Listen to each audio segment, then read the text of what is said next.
शील, शील, अरे भाई कहाँ हो?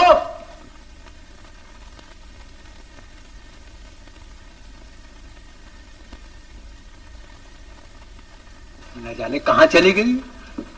मैं कौन हूँ? मेरी बेटी शील। फिर वही। अच्छा बाबा, बेटा शील। ये हुई ना बात। इतनी बड़ी हो गई मगर हरकतें बिल्कुल बच्चों जैसी। रवि देखेगा तो क्या कहेगा? रवि? कौन रवि? मेरे एक पुराने दोस्त का लड़का है। उसके पिता का खत अभी आया है कि वो आज 11 बजे की गाड़ी से आ रहा है तुझे देखने के लिए। देखिए पिताजी, मैं आपसे कितनी बार कह चुकी हूँ कि मैं अभी शादी नहीं करूंगी, यही ना? लेकिन बेटी, बूढ़े बाप के सर से कब तक ये बोझ ना उतरने दोगी? ये तो हमारी खुशनसीबी है कि ऐसा रिश्ता मिल रहा है। लड़के वाले खुद हमारी तरह रिफ्यूजी हैं और हमारी मजबूरियों को समझते हैं, इसलिए जहेज की भी कोई शर्त नहीं। तुम्हारी तरह उस बेचारे की भी माँ नहीं है। घर की देखभाल और अपने बाप की सेवा के लिए लड़का शादी में देर भी नहीं करना चाहता। अच्छा जी, उसको अपने बाप की सेवा का इतना ख्याल है और मुझे अपने बाप का कोई ख्याल नहीं। उसको स्टेशन पर ही कहला भेजिए कि अपने बाप की सेवा के लिए कोई नौकर रखे। हाँ। क्या कहती हो शील बेटा? जरा सोचिए पिताजी, आप अक्सर बीमार रहते हैं, अचानक दौरा पड़ जाता है तो मैं संभाल लेती हूँ। मैं नहीं रहूंगी तो कौन आपको वक्त पर दवाई खिलाएगा, खाना खिलाएगा? मेरे होते हुए आपको कोई चिंता नहीं लगेगी। अरे पगली, मेरी सबसे बड़ी चिंता तो तुम हो, सिर्फ तुम। जिस दिन तुम्हारे हाथ पीले हो गए, देख लेना मैं बगैर दवा के ही अच्छा हो जाऊंगा।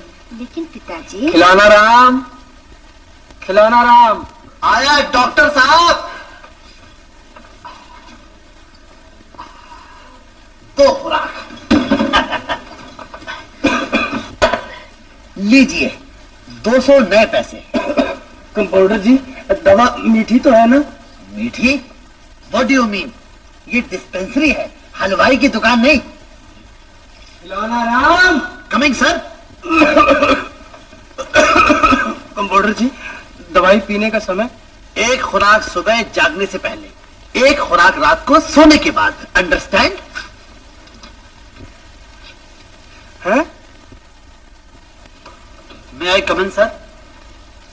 इतनी देर से तुम क्या कर रहे हो? मरीजों को खत्म कर रहा था। क्या?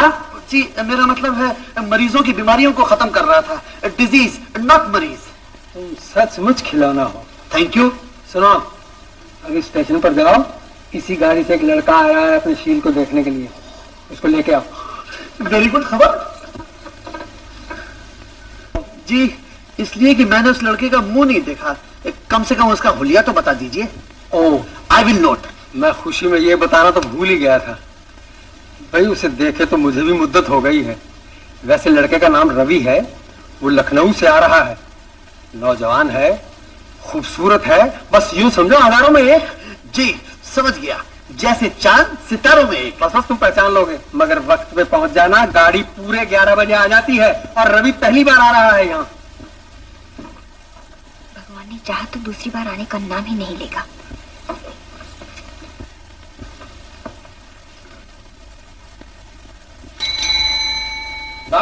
तार।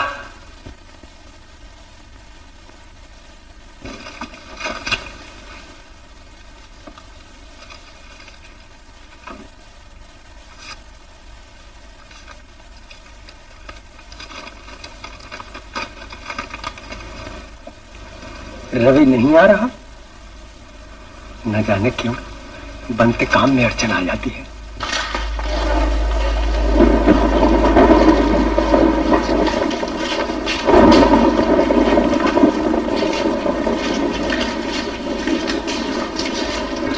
कमाल है, शिकार नजर ही नहीं आता। कोई नौजवान है तो खूबसूरत नहीं, कोई खूबसूरत है तो नौजवान नहीं, और अगर नौजवान खूबसूरत दोनों है यानी कि मेरी तरह है तो उसका नाम रवि नहीं।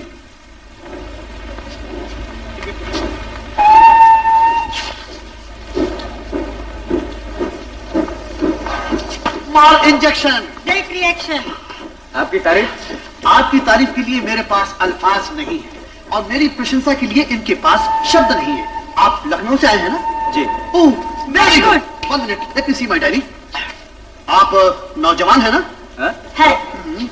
आप खूबसूरत है ना? जी। आप शर्माइए मत, शीशा देख के बताइए। Have a look. अजी देखना क्या, नजर अपनी अपनी, पसंद अपनी अपनी।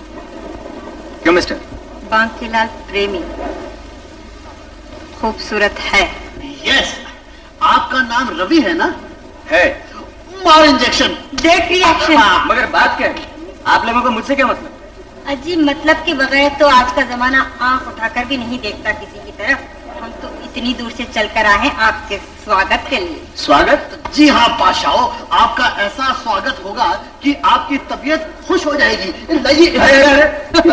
वेरी फाइन मौसम, वेरी गुड। आइए आइए। अरे आप लोग मुझे किधर ले जा रहे हैं? लाइए मेरा सूटकेस। केस का फैसला हो जाए तो सूटकेस भी मिल जाएगा। केस? कैसा केस? देखिए मिस्टर रवि, आप खूबसूरत जरूर हैं मगर उसके लायक नहीं। किसके ला?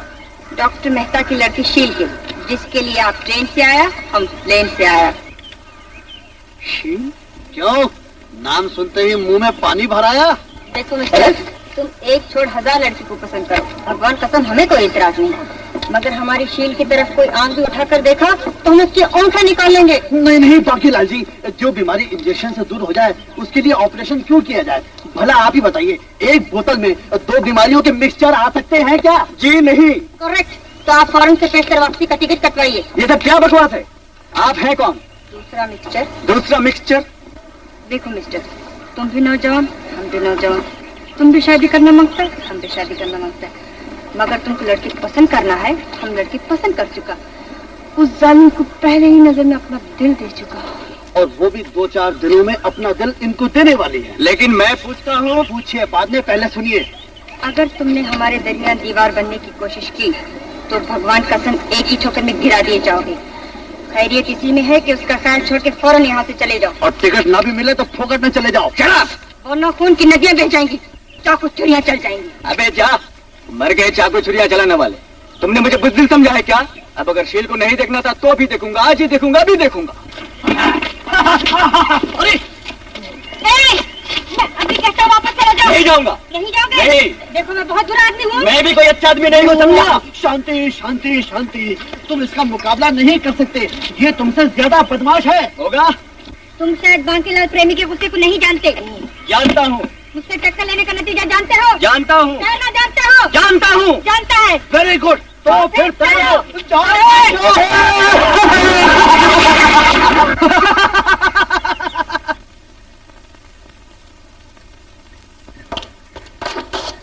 अरे कहाँ चली गई थी तू? जी पिताजी, मैं वो जरा मेहमान के खाते तवाज़े के इंतजाम के लिए गई थी। अब रहने दो, मेहमान का तार आ गया, वो नहीं आ रहा। नहीं आ रहा? तो वो कौन था? वो कौन? जी वो जो आने वाला था। अरे उसी की तो बात कर रहा हूँ, वो अब नहीं आएगा, उसका बाप अचानक बीमार हो गया। बेचारा। और वो कमबख्त खिलौना राम अभी तक वापस नहीं आया, स्टेशन पर ही जाके बैठ गया। बेटा जरा तुम ही तकलीफ करो, ये दवाइयाँ बड़ी हवेली वालों के यहाँ पहुँचाओ। जी अच्छा। ये मालिश की और ये पीने की गर्म पानी के साथ।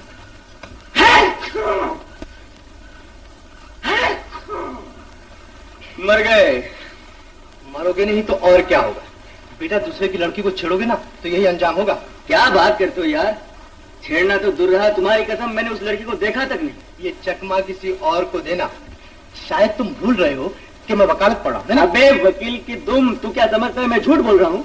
बेटा अगर तुम सच्चे हो तो फिर केस क्यों नहीं कर देते उस बांकीलाल एंड कंपनी पर? ने अरे केस क्या, जरा तबीयत ठीक होने की देर है, मैं खुद ही एक एक से समझ लूंगा। जरूर समझोगे। राम, इतना जुकाम। शेखर तुम कब आए बेटा? जीती रहा। अभी आया। कैसी हो सीमा? अच्छा, अरे ठीक से उठे बेटा। और शेखर, घर में सब कुशल तो है ना? तुम तो जानती हो माता जी, यहाँ तो जोरू न जाता, अल्लाह मियां से नाता वाली बात है। मैं कुशल से हूँ तो सब कुशल ही कुशल है।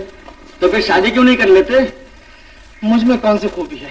कौन देगा मुझे लड़की? नहीं वैसे बात तो तुम ठीक कहते। अरे तू रहने दे, इस जैसा लायक लड़का आसानी से मिलता कहाँ है। सच कहती हूँ बेटा, मैं तुझे गैर नहीं समझती। मेरी तो यही एक इच्छा है कि तुम तीनों की शादी मैं अपनी आंखों से देखूं। लो भाई, एक ना दो, माता जी ने एक ही सांस में पूरी 3 शादियां कर डाली। अच्छा माँ, मैं चलूं, मुझे देर हो रही है। पढ़ने का बहुत शौक है। छुट्टी के दिन भी सहेली के यहाँ पढ़ने जाती हूँ। ये तो बहुत अच्छी बात है। अच्छा माता जी, अब मुझे भी इजाजत दीजिए, गाड़ी का वक्त हो गया। फिर कब आओगे? अब तो वकील बनकर ही आऊंगा अगले साल। वकील बनने के बाद कहीं जज बनने की शर्त न लगा देना शादी के लिए। अच्छा मीना भाई, मैं चलूं। जी तेरा मुझे लड़का बहुत पसंद है। भगवान ने चाहा तो सीमा की डोली शेखर के घर ही जाएगी। अरे कंटोप क्यों उतार दिया? मैं ठीक हूँ, कंबल तो माँ। ठीक से ले ले। मैं ठीक हूँ। जी सुनिए, डॉक्टर साहब ने ये दवा भेजी है। तू डॉक्टर मेहता के लड़के है ना? जी। मगर ये किस, देखिए ये मालिश की दवा पीने के लिए और पीने की दवा मालिश के लिए। क्या कहा? मेरा मतलब है ये मालिश के लिए, ये पीने के लिए गर्म पानी के साथ। नमस्ते। सुनो, अब आई हो तो तुम ही दवाई देती जाओ। सुना है पराए हाथों से जल्द फायदा होता है। लो, मैं गर्म पानी लाती हूँ।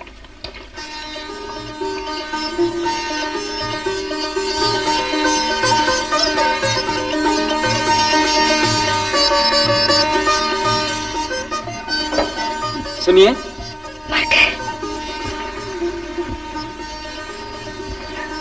आपका नाम शील है ना?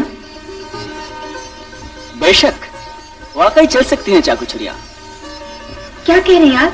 जी मैं नहीं, ये आपका बांकेलाल प्रेमी कह रहा था। कौन बांकेलाल प्रेमी? मेरा उससे क्या वास्ता? जो एक प्रेमी से हो सकता है। नहीं, मैं किसी बांकेलाल को नहीं जानती। कमाल है, आप उसे जानती तक नहीं और उसने मुझे आपको उम्मीदवार समझ के बिस्तर दिखा दिया। चलिए, एक हिसाब से अच्छा ही हुआ, इसी बहाने आपके दर्शन तो हो गए। वैसे सच पूछिए तो मैं बांकेलाल की पसंद की दाद दिए बगैर नहीं रह सकता। जी? जी हाँ, वैसे आपकी नजर भी बुरी जगह नहीं पड़ी। आदमी बांकेलाल भी बहुत नमकीन है। जालिम कहीं लड़की होता तो किसी का दिल भी शादी के लिए मचल सकता था। आप अपनी कहे जाएंगे या मेरी भी सुनेंगे? नहीं, कहिए। सॉरी। मेरा किसी बांकेलाल से कोई वास्ता नहीं। वो झूठा है, एकदम झूठा है, समझे?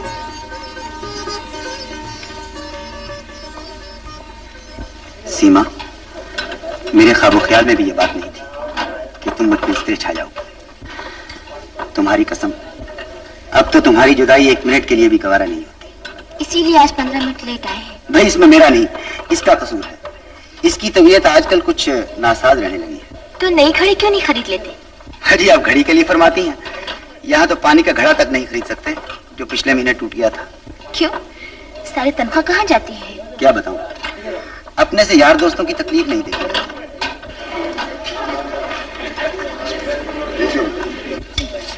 बाकी तुम रखो। Thank you. Thank you, thank you. कहाँ रुक गए थे? वो मेरा जरा थैंक यू कर रहा था। तुमने उसे 5 रुपए टिप दी? फिर क्या हुआ, इन गरीबों की कौन सी मिलें चलती है। हम ही लोगों की बख्शीश पे तो जिंदा है ये लोग।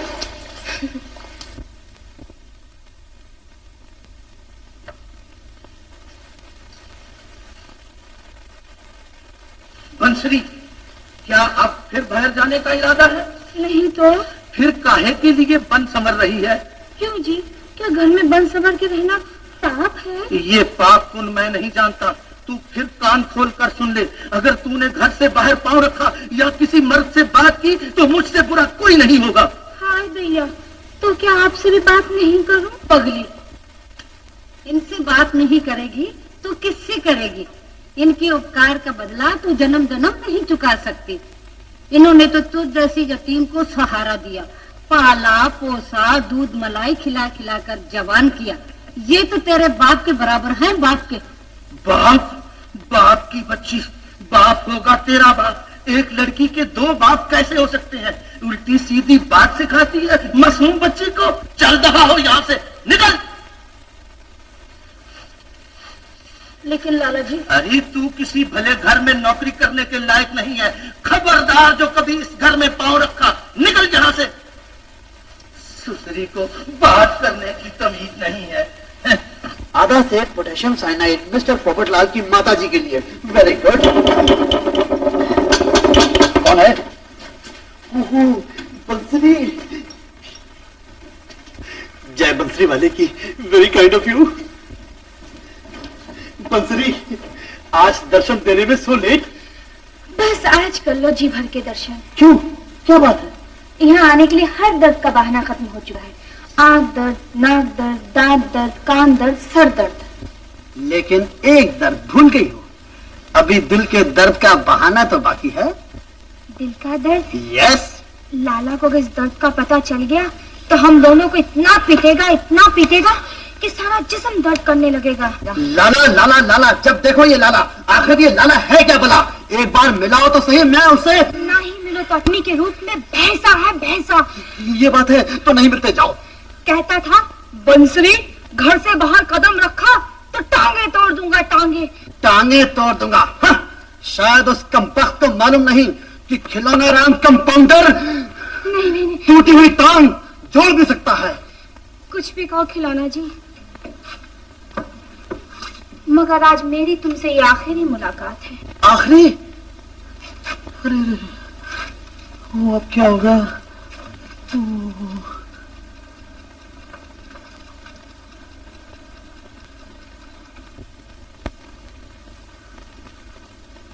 बंसरी, अगर तुमने मुझसे मिलना बंद कर दिया, मेरा तो हार्ट फेल हो जाएगा। ये लो सुनो, मेरा दिल कितनी जोर से धक धक कर रहा है। धक धक? हाँ। ये तो टिक टिक कर रहा है। You are right, it is due to very heavy सदमा। ये तो शुक्र करो कि टिक टिक भी कर रहा है। अगर तुम आंखें फेर लोगी तो ये सदा के लिए बंद हो जाएगा। ऐसा खिलौना जी, बंसरी जी।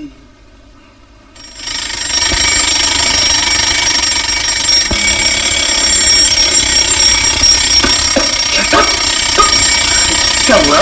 कुछ नहीं। मैं तो घबरा गया था। तो ये है तुम्हारा दिल? और नहीं तो क्या, दिल तो तुम ले गई, अपना तो टाइम पीस से ही गुजारा हो रहा था। तो फिर करो गुजारा, मैं चली। अरे अरे बंसरी, सुनो सुनो, यू इडियट, कर दिया ना मेरा कुंडा। कैसा? बंसरी सुनो, ये तो बताती जाओ, फिर मुलाकात कहाँ होगी? यहाँ नहीं, मेरे घर पर, पीपल वाली गली, मकान नंबर 9। मिलने का टाइम? सुबह 10 से शाम के 6 बजे तक, जब लाला दुकान पर होता है। Fine idea, no clash. लाला दुकान पर, खिलौना मकान पर। तो फिर मैं जाती हूँ। जा रही हो? अलविदा। बाप रे। आप? नमस्ते जी। सुना है आपकी तबीयत खराब हो गई थी, अब कैसी है? आपको कैसी लगती है? अच्छी है, अच्छी खासी है।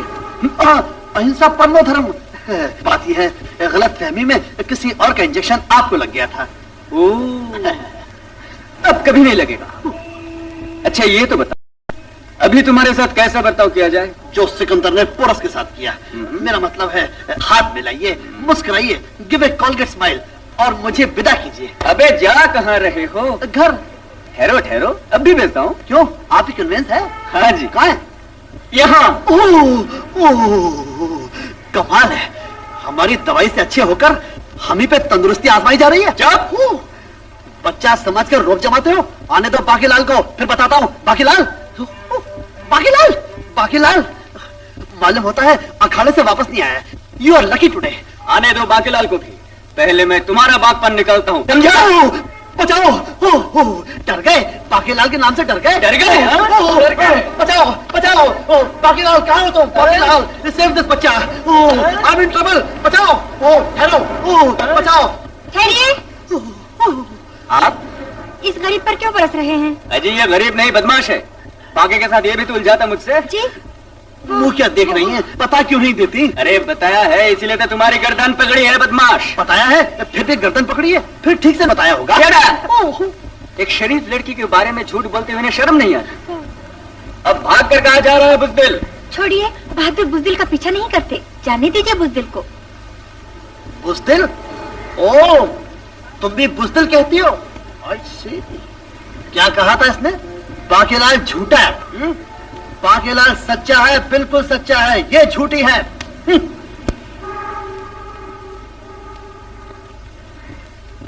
वारे बाकी रश्क आता है तेरी किस्मत पर। और रोना आता है मुझे अपनी किस्मत पर, जो मुफ्त में बदनाम हो रही है। ना जाने क्यों गुंडा हाथ धोकर मेरे पीछे पड़ गया है। माफ कीजिएगा देवी जी, ताली हमेशा दोनों हाथों से बजती है। मगर चुटकी तो एक हाथ से बजती है। मैं आपको कैसे समझाऊं कि बांकेलाल चुटकी बजा रहा है? चुटकी वो चुटकी बजाए या न बजाए, मगर आप जरूर मुझे चुटकियों में उड़ा रही हैं।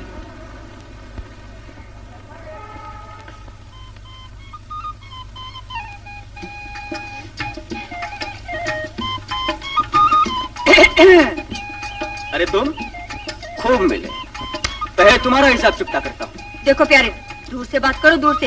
हम तुम्हारे से लड़ाई करने नहीं आए, बल्कि तुम्हारे एहसान का शुक्रिया अदा करने आए। मेरा एहसान? हाँ, शील का कसम, उसकी खातिर हमने गंडा तावीज, जादू टोना, जंतर मंतर क्या क्या नहीं किया, मगर उस पत्थर पर कोई असर नहीं हुआ। उस जालिम ने कभी हमारी तरफ आंख उठाकर भी नहीं देखा। आंख उठाकर भी नहीं देखा?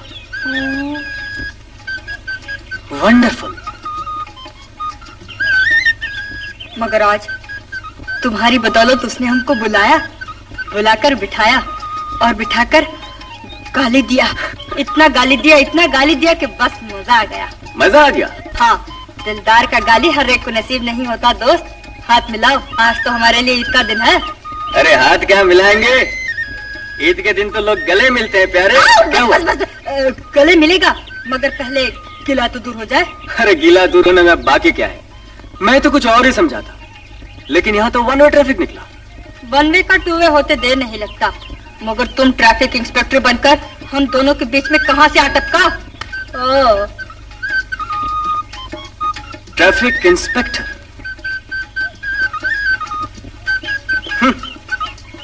बाकेलाल प्रेमी, शादी करेंगे? हाँ? अगर तुम हमारे रास्ते से हट जाओ तो हम उस लड़की को प्यार से, तकरार से, धोखे से, फरेब से किसी भी तरह एक ना एक दिन अपने रास्ते पे लाएगा। बाकेलाल, मर्द होकर इस शरीफ लड़की के बारे में ऐसा सोचते हो, तुम्हें शर्म नहीं आती?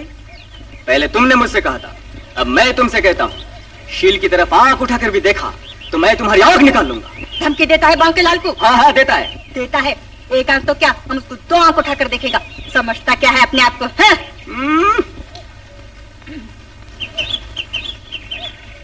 ठहरो,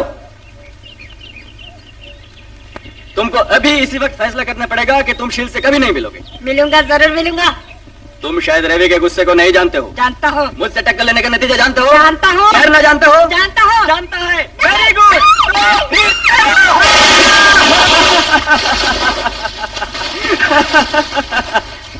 अरे शील,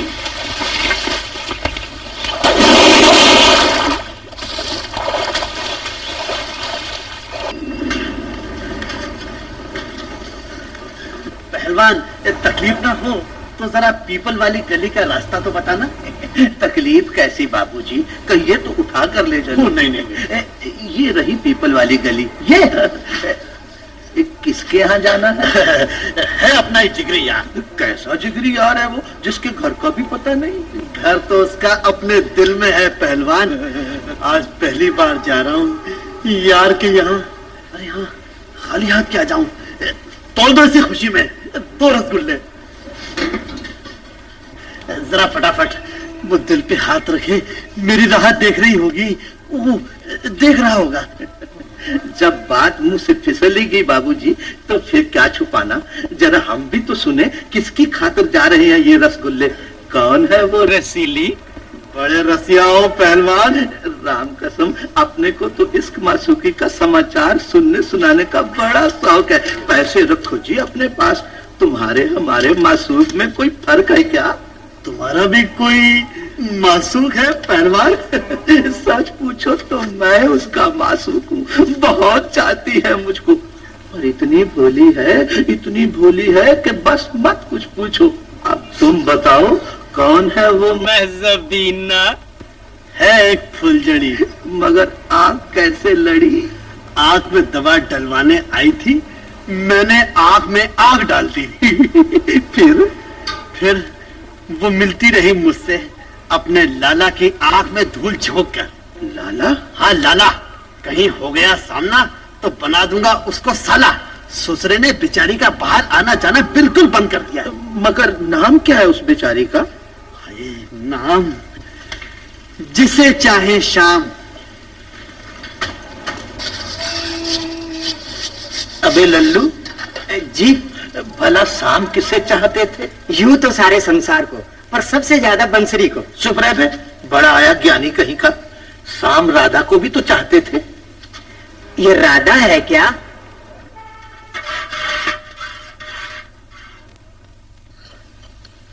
बस जी चाहता है बंसरी रानी जीवन भर तुम्हें इसी तरह हलवा खिलाता रहूं और खाता रहूं। रहने दो जी, तुम्हारे मन में चाह होती तो इतने दिन नजरों से दूर न रखते। तुम नजरों की बात करती हो, मैंने तो तुम्हें अपने दिल में छिपा रखा है। मैं इतनी बड़ी तुम्हारे छोटे से दिल में कैसे आ सकती हूँ? जिस तरह कैमरे में तस्वीर आ जाती है, बस तुम्हारी तस्वीर देखता रहता हूँ, तड़पता रहता हूँ, देखता रहता हूँ, तड़पता रहता हूँ। झूठा, तड़पने वाले तुम्हारे तरह हट्टे कट्टे नहीं होते। माय डियर, मैं कोई ओल्ड फैशन प्रेमी नहीं हूँ जो कि प्रेम में अपनी हेल्थ का ख्याल नहीं रखते। अपना तो पूरा एक टाइम टेबल है। सुबह 6 से 6:30 उठक बैठक, लाइक दिस। 6:30 से 7 तुम्हारी जुदाई में ठंडी आई, लाइक दिस। 7 से 7:30 लस्सी के 6 गिलास। 7:30 से 8 प्रेम का पाठ, यानी कि तुम्हारा ध्यान। उसके बाद ठंडे पानी से स्नान।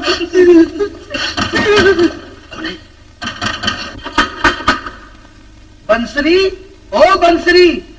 लाला, मार डाला। क्या होगा? अर्थी उठेगी मेरी, जल्दी से छिपाओ मुझे। मैं मरकर शादी से पहले ही तुम्हें बेवा देखना नहीं चाहता। कुछ करो। अरे सुनती नहीं, सांप सुन गया क्या?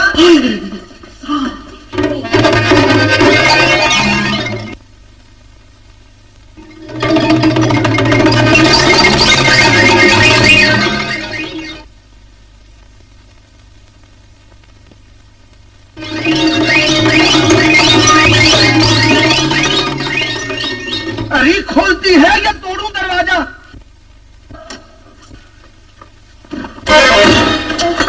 आंख लग गई थी।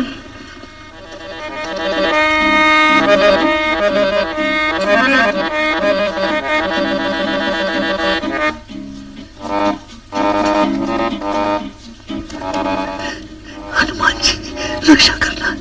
Help me.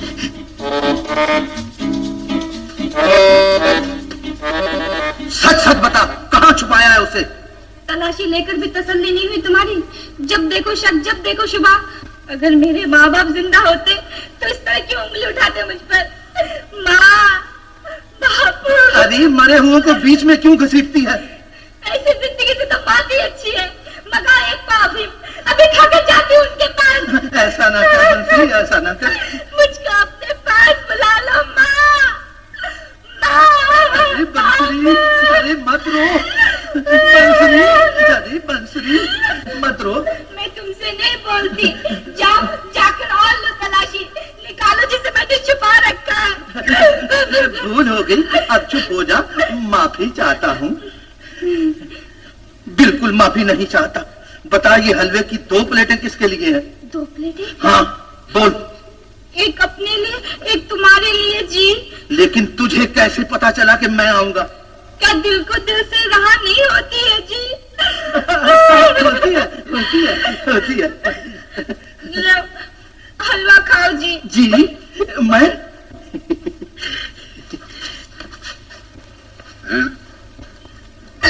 क्या हुआ?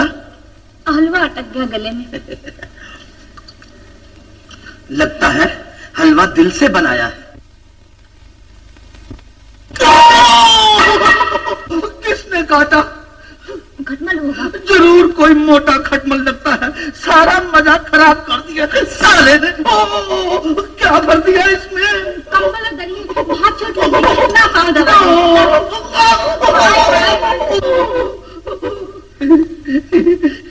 काश मुझे रोज चोट आए और तुम रोज यूं ही दबाओ। धोबी लाला जी। अबे तुझे भी अभी मरना था। अबे दरवाजा खटखटा कर आया कर। जी अच्छा, कपड़े दे दो। आज नहीं, कल ले जाना। अरे मैल के ढेर को घर में नहीं रखना चाहिए, गिन ले। चल रहने दे, कपड़े गिने हुए पूरे 420 ले जा, ले जा। बहुत बोझ है बीबी जी। अरे कंबल और दरिया है, कोई आदमी नहीं बांध दिया बीबी जी ने। ले उठा।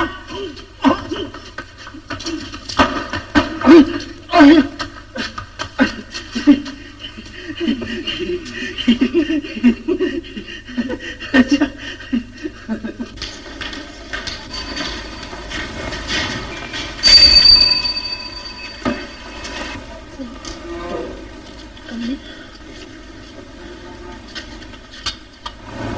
शेर जी जरा वापस दियो।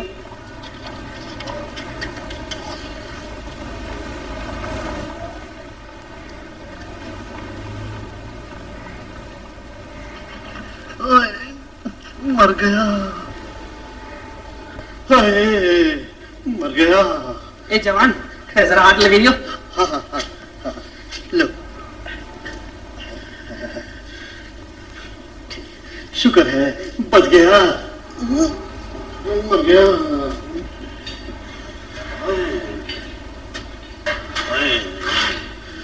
पहलवान, पहलवान। क्या हुआ बाबू? पहले जरा कमर के बल निकालियो, फिर बताता हूँ। क्यों, कोई मौके वारदात पर आ गया था क्या? ऐसा ही समझ लो पहलवान, हम दोनों दरवाजा बंद करके बड़े ठाट से हलवा उड़ा रहे थे। बड़े मजे की बातें हो रही थी कि ऐन मौके पर वो कबख्त लाला आ गया। लाला? हाँ लाला, ना जाने वो उल्लू का पट्टा शाम से पहले कैसे घर चला आया। अच्छा? हाँ, हम दोनों घबरा गए थे, लेकिन हाय वारे मेरी फुलझड़ी, उसने दरवाजा खोलने से पहले मुझे कपड़ों की गठरी में छिपा दिया। गठरी में? हाँ, फिर वो गधा अंदर आते ही धड़ाम से गठरी के ऊपर बैठ गया। तुम्हारी कसम पहलवान, उस भैंसे का बोझ तुमसे कम नहीं होगा। ये तो शुक्र करो धोबी आ गया और मुझे बाहर ले गया, नहीं तो लाला तुम्हें शमशान घाट पहुंचा आता। पहलवान जी, तुम्हारे होते हुए किसकी ताकत है जो मुझे शमशान घाट तक पहुंचाए? क्यों नहीं, लेकिन मेरा ख्याल है अब भूले से भी तुम उधर जाने का नाम नहीं लोगे। क्या बात करते हो पहलवान जी, गरम गरम दूध पीते हुए किसी का मुंह जल जाए तो क्या वो दूध पीना छोड़ देगा? नहीं ना, बस 2-4 महीने की बात है, वो पूरे 18 साल की हो जाए, उस घर से डोली ले जाऊंगा, डोली। अरे हाँ, अगर उस लाला ने टांग अड़ाने की कोशिश की तो तुम्हें तोड़नी होगी उसकी टांग।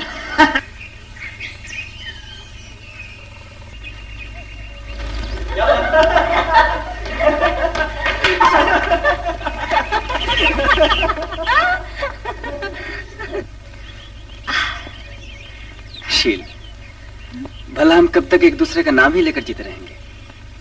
जब तक शादी का परमिट नहीं मिल जाता। तो इसके लिए अप्लाई कहाँ किया जाए? डॉक्टर साहब की कचहरी में या माँ की अदालत में? पिताजी की कचहरी में तो शायद आपकी अर्जी मंजूर हो जाए, लेकिन माँ की अदालत में अपनी अपील कहीं नामंजूर तो नहीं हो जाएगी? इसके लिए तुम बिल्कुल फिक्र मत करो। मैं माँ की अदालत में केस को इस खूबी से पेश करूंगा कि माँ को हाँ करनी ही पड़ेगी। नहीं नहीं नहीं, एक बार छोड़ 100 बार नहीं, ये शादी हरगिज नहीं हो सकती। क्यों नहीं हो सकती? आखिर क्या है उस लड़की में? मैं लड़की को नहीं, उसके खानदान को देखती हूँ। न घर न घाट, न ठोर न ठिकाना, पता नहीं कहाँ से उजड़ पुजड़ कर आए हैं वो लोग। ऐसे 2 कौड़े के आदमी की बेटी को मैं अपनी बहू कैसे बना सकती? माँ, इंसान की कीमत दौलत से नहीं, उसकी इंसानियत से होती है।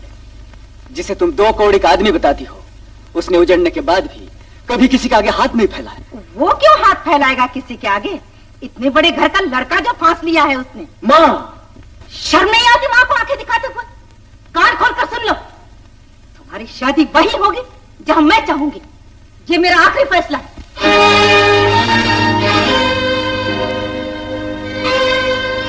तो मेरा आखिरी फैसला भी सुन लो माँ। मैं तुम्हारी कसम खाकर कहता हूँ कि मैं शादी करूंगा तो शील के साथ, वरना जिंदगी भर शादी नहीं करूंगा। रवि!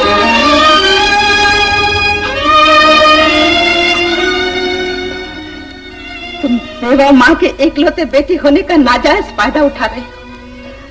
तुमने कसम खाकर मुझे बेबस कर दिया। अगर तुम्हारी यही जिद है तो जाओ, कर लो अपनी मर्जी। माँ, कर लो उसी लड़के से शादी। मेरी अच्छी माँ।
सीमा,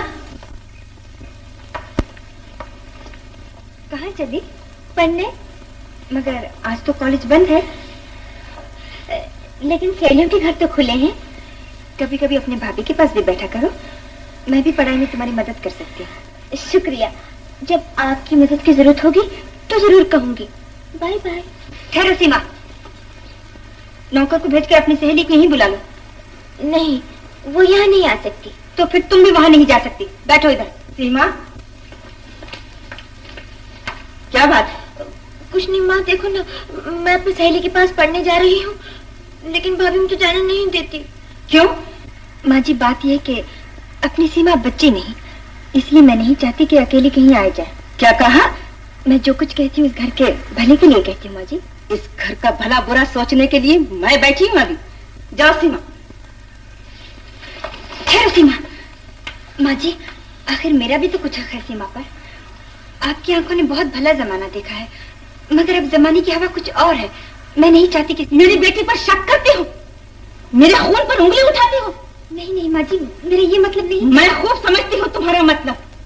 चौधराइन बनना चाहती हो इस घर की। माँ जी, मेरे बच्चे क्या हैं, कैसे हैं, उन्हें कहाँ जाना है, कहाँ नहीं जाना है, ये तुमसे ज्यादा मैं जानती हूँ। अब नहीं भी जाना तो भी जाएगी। जाओ सीमा। मेरी बेटी ऐसी नहीं जो शादी से पहले प्यार की पींगे चराती फिरे।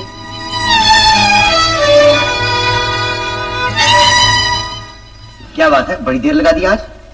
अरे ये क्या हुआ? होगा क्या, तुम्हारी साथ वाली बिल्डिंग से किसी बेवकूफ ने ऊपर से पानी फेंक दिया। मैंने सोचा वापस चली जाओ, फिर ख्याल आया तुम इंतजार करते रहोगे। सुना, तुम्हारे पास कोई साड़ी वाड़ी है? साड़ी मैंने तो कभी पहनी नहीं। हाँ, पैजामा या पतलून चाहिए तो दे सकता हूँ।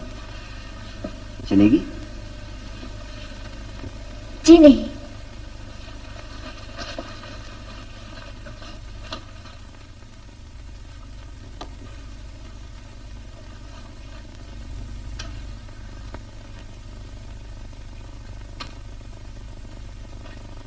मैं तो मायूस ही हो गया था कि अब तुम नहीं आओगी। जानते हो, आज भाभी से बहुत चकचक हुई, इसीलिए देर भी हो गई। वो तो ये कहो, माँ ने भाभी की जिद में आकर मुझे आने दिया। तो बस फिर क्या डर है, माँ को मुट्ठी में रखो। मजाक छोड़ो राज, अब मेरे यहाँ रोज रोज आना बहुत मुश्किल है। मुश्किल है तो मत आया करो। क्या कहा? मत आया करो? मेरा मतलब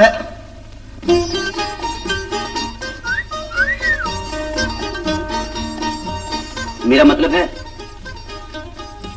आके मत जाएगा।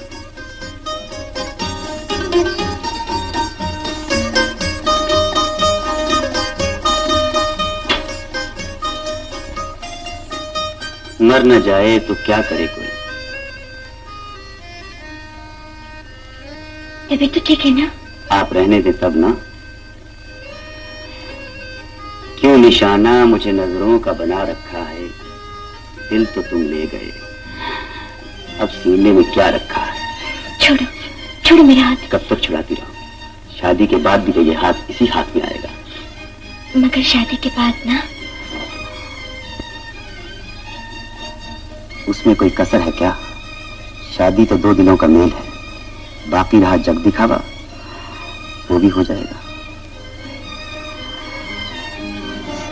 मुझे अब घर जाना है। चली जाना, साड़ी तो सूख जाने दो।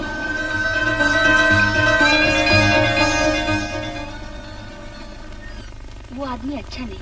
एक बार हमारे मोहल्ले में उसने एक लड़की को छेड़ा था। इतनी मार पड़ी कि 10 दिन तक पट्टी करवाता रहा पिताजी से। मैं तभी से उसको पहचानती हूँ। तो फिर तुमने माँ से क्यों नहीं कहा? अगर मेरे कहने से सीमा रुक जाती तो शायद मैं आपसे भी न कहती। मैं खुद ही उसको सब कुछ समझा देती। तुम क्या समझाओगी? मैं समझाता हूँ उसे। सुनिए, आपको मेरी कसम, जरा शांति से काम लीजिएगा। सीमा, आज तुम्हारा कॉलेज बंद था, फिर कहाँ गई थी? भैया मैं सहेली के पास गई थी। मुझे बनाने की कोशिश मत करो। मैं पूछता हूँ अपनी भाभी के रोकने पर भी बाहर क्यों गए? वो कौन होती है मेरी बेटी को रोकने वाली? सीमा मुझसे पूछ कर गई, मैंने भेजा था इसको। माँ, तुम अपनी बहू को चिढ़ाने के लिए अपनी बेटी के रास्ते में कांटे बिछाना चाहती हो? शील ने कुछ सोच समझ कर रोका होगा इसे। हाँ, यही सोचकर कि घर में क्लेश हो, लड़ाई हो, झगड़ा हो। नहीं नहीं माँ जी, आप ऐसा मत सोचिए। तुम बीच में मत पड़ो और तुम भी सुन लो। फिर कभी किसी के बहकावे में आकर लड़के को डांटा तो मुझसे बुरा कोई नहीं होगा। इसकी गलत हिमायत करके ज्यादा सर न चढ़ाओ माँ। आखिर मैं भी इसका भाई हूँ, दुश्मन नहीं। सीमा, कान खोलकर सुन लो। तुम चुप रहो जी। अगर तुम्हारे कारण किसी को खानदान पर उंगली उठाने का मौका मिला तो मैं तुम्हें जिंदा नहीं छोड़ूंगा, जान से मार डालूंगा।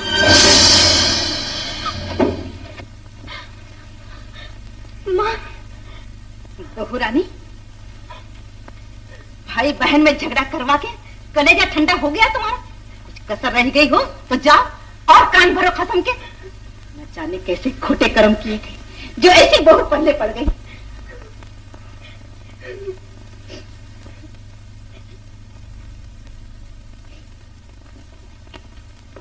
शील, शील, क्या है? आग बंद करो, मुंह खोलो।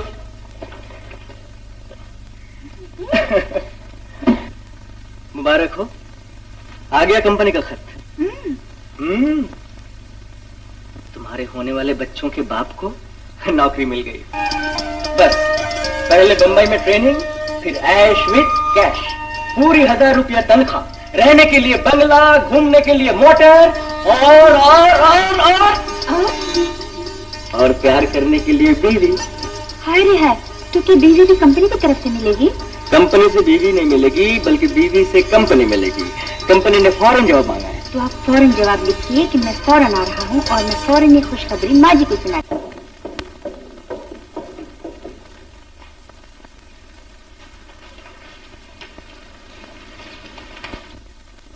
माँ जी, क्या है? एक खुशखबरी।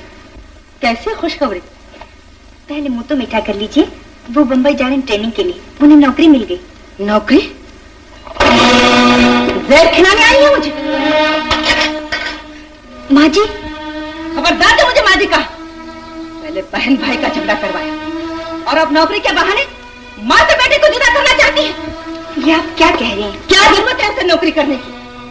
वो किसी कमले बाप की औलाद नहीं है। दो नौकर रख के सारी जिंदगी घर बैठकर खाता रहे तो भी बाप का रुपया खत्म नहीं होगा। मगर बाप दादा की कमाई पर सारी जिंदगी गुजार देना भी तो शोभा नहीं देता। जो लियाकत उन्होंने हासिल की है उससे वो अपना और खानदान का नाम क्यों ना रोशन करे? हमारे खानदान का नाम अंधेरे में कब था जिसे वो रोशन करेगा? साफ क्यों नहीं कहती कि तुम उसे अपनी मुट्ठी में करने के लिए नौकरी के बहाने सदा के लिए मुझसे अलग करना चाहती? माँ जी, मैं तो ऐसा कभी सोच भी नहीं सकती। लेकिन मैंने उसी दिन सोच लिया था जब मेरा लाल तेरे चरित्रों में आकर तुझसे शादी कर बैठा। माँ जी, जानती है अभी उसके मुंह से दूध की बू भी नहीं गई थी जब उसके सर से बाप का साया उठ गया। मैंने उसे पाला पोसा, पढ़ाया लिखाया और बच्चे से जवान किया। क्या ये सब कुछ इसीलिए किया था कि मैं अपनी जिंदगी भर की पूंजी तेरी झोली में डाल दूं? लेकिन आप ये क्यों भूलती हैं कि शादी के बाद एक लड़की भी अपने माँ बाप, भाई बहन सब कुछ छोड़कर एक पराये घर को अपनाती है। अब मेरा सुख दुख, अच्छा बुरा सब कुछ इसी घर के साथ है। मैं भी तो उन्हीं की भलाई। खामोश! कि भलाई बुराई मैं तुमसे बेहतर समझती। 24 साल तक मैंने उसे जमाने की सब गर्म हवाओं से बचाया। तुम्हें तो उसकी जिंदगी में आए हुए अभी चंद महीने भी नहीं हुए। चंद महीने तो बहुत होते हैं माँ जी। पत्नी तो 7 फेरों के बाद ही पति की सारी खुशी और गम समेट कर अपने सीने में छुपा लेती है। बकवास बंद कर। मैं सब समझती हूँ।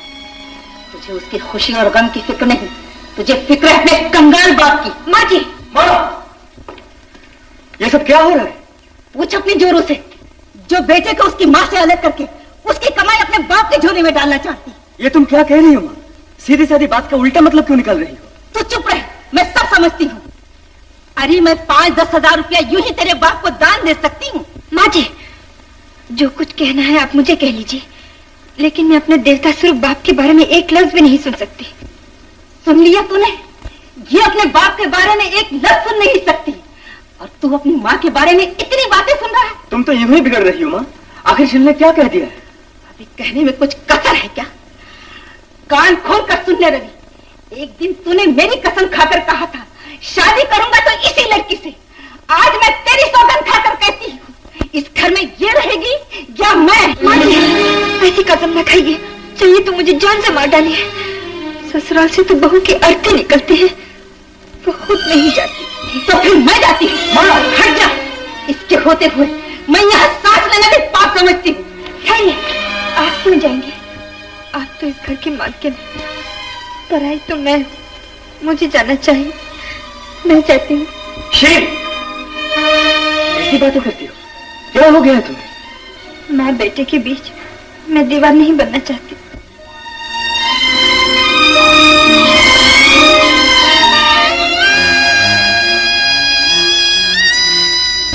शील, शील को रोक ले। माँ का गला घोट कर जा सकता है तो जा। माँ, तुम्हें क्या हो गया है? मैं हाथ जोड़ता हूँ, पाँव पड़ता हूँ, शील को रोको माँ, शील को रोको, भगवान के लिए शील को रोको। जाने दे, घर से शनि चली गई। शील, शील, मैं तुम्हारे ही पास जा रहा था। डॉक्टर साहब की तबीयत सुबह से बहुत खराब है। क्या हुआ? वही पुराना दौरा। तुम उनके पास जाओ, मैं बाजार से दवा लेके अभी आता हूँ। अच्छा। पिताजी, पिताजी। शील, बेटी, अच्छा हुआ तू आ गई। रवि भी आ जाता तो अच्छा होता, उसे भी देख लेता। पिताजी, मुझे अपना ये दौरा आखिरी दौरा मालूम होता है बेटी। ऐसा ना कहिए पिताजी, आप अच्छे हो जाएंगे, जरूर अच्छे हो जाएंगे। पगली, माँ बाप का साया सदा किसके सिर पर रहा है, और मैं तो भाग्यशाली हूँ कि प्रभु ने मुझे अपना कर्तव्य पूरा करने का मौका दिया। तो ये बता, तू अपने घर में खुश तो है ना? हाँ पिताजी, मैं वहाँ बहुत खुश हूँ, बहुत खुश हूँ। बस मैं तुझसे यही सुनना चाहता था। रवि का स्वभाव तो बहुत अच्छा है। तेरी सास कैसी है? जी, वो अच्छी है, बहुत अच्छी है। शुक्र है भगवान का, मेरी बिन माँ की बच्ची को सास के रूप में माँ का प्यार मिल गया। तू वहाँ हर तरह से सुखी है ना? क्यों नहीं पिताजी, भला मुझ जैसी सुखी कौन होगी? इतना बड़ा मकान, नौकर चाकर, गहने कपड़े, धन दौलत, किस चीज की कमी है मुझे? आप मेरी बिल्कुल चिंता न कीजिए।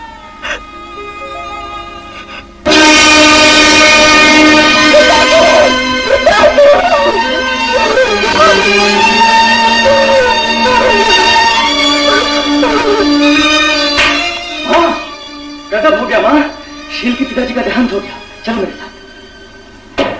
कहाँ? शील के घर। अब हमारा उससे क्या नाता? क्या कहती हो माँ? आपस के घरेलू झगड़ों से रिश्ते नहीं टूट जाते। तुम कुछ भी कहो, लेकिन अब न मैं खुद वहां जाऊंगी और न तुम्हें जाने दूंगी। ऐसा ना कहो माँ, ऐसे मौके पर तो आदमी को दुश्मन के घर भी जाना चाहिए। किसी दुश्मन के घर मौत होती तो शायद मैं तुमसे पहले जाती, मगर वो दुश्मन से भी बढ़कर। माँ, तुम्हारे मुंह से ऐसी बात सुनकर मेरा सर शर्म से झुका जा रहा है। पागल मत बनो, यही मौका है उससे पीछा छुड़ाने का। तुम आज वहां जाने से रुक जाओ, फिर जिंदगी भर के लिए रिश्ता खत्म हुआ समझो। मैं एक से एक बड़े घर की लड़की ला सकती हूँ तुम्हारे लिए। माँ, शादी ब्याह घरौंदे का खेल नहीं है। जब चाह बना लिया, जब चाह तोड़ दिया। जरा सोचो, अगर कोई तुमसे यह कहता कि पिताजी को छोड़ दो रवि, और दूसरी शादी कर लो। ऐसी बात कहने से पहले तेरी जबान क्यों नहीं चलती? मैं जानता था तुम यही करोगे और तुम्हें करना भी यही चाहिए था, लेकिन जरा सोचो, जब तुम अपने लिए ऐसी बात सुनना भी गवारा नहीं कर सकती तो फिर मुझे क्यों कहती हो? एक औरत होकर किसी दूसरी औरत का सुहाग क्यों छीनना चाहती हो? बेशर्म, मां का ये अपमान। मैंने मां का अपमान नहीं किया, बल्कि मेरी मां ने इंसानियत का अपमान किया है। रुक जा, वहां जाने से पहले इतना सुनता जा। अगर इस घर के बाहर कदम निकाला तो फिर इस घर का दरवाजा तेरे लिए कभी नहीं खुलेगा। मैं मरते हुए भी ये कह के मरूंगी, तू मेरी सूरत न देखने पाए।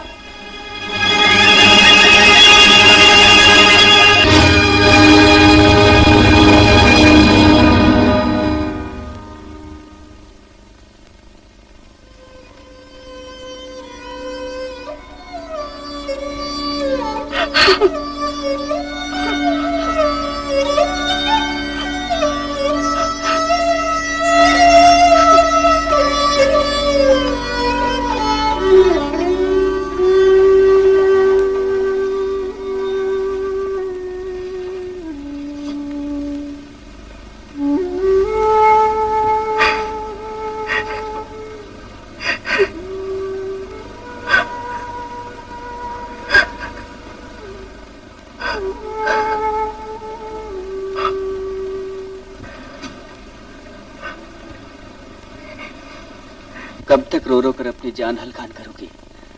अपने आप को संभालने की कोशिश करो। मैं भी कैसी किस्मत लेकर आई हूँ। महके के घर मौत में उजाड़ती हूँ और ससुराल में पाँव नहीं रख सकती। घबराओ नहीं शील, मैं जो हूं, मेरे होते हुए तुम्हें किसी बात की चिंता करने की जरूरत ही नहीं। मैंने ट्रेनिंग के लिए बंबई जाने का भी इरादा छोड़ दिया है। नहीं नहीं, ये नहीं हो सकता। आपको ट्रेनिंग के लिए जाना ही होगा। मैं तरक्की की राह में आपका सहारा बनने के बदले आपके रास्ते का पत्थर नहीं बनना चाहती। लेकिन शील, मुझे वहां 7-8 महीने लग जाएंगे। तुम यहाँ अकेली कैसे रहोगी? अकेली क्यों? आपकी याद जो रहेगी मेरे साथ।